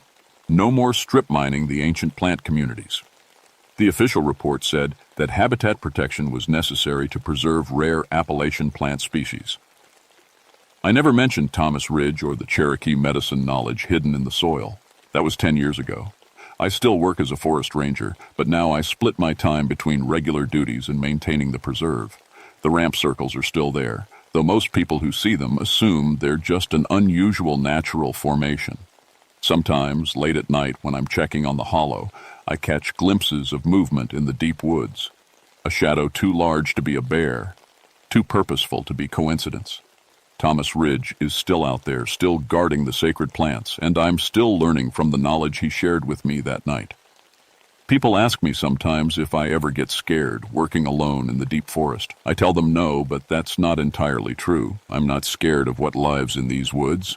I'm scared of what would happen if it wasn't there to protect them.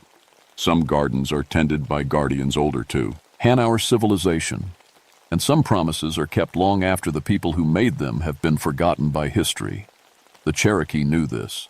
Thomas Ridge knew this. Now I know it too, and I'll keep their secret until the day I die.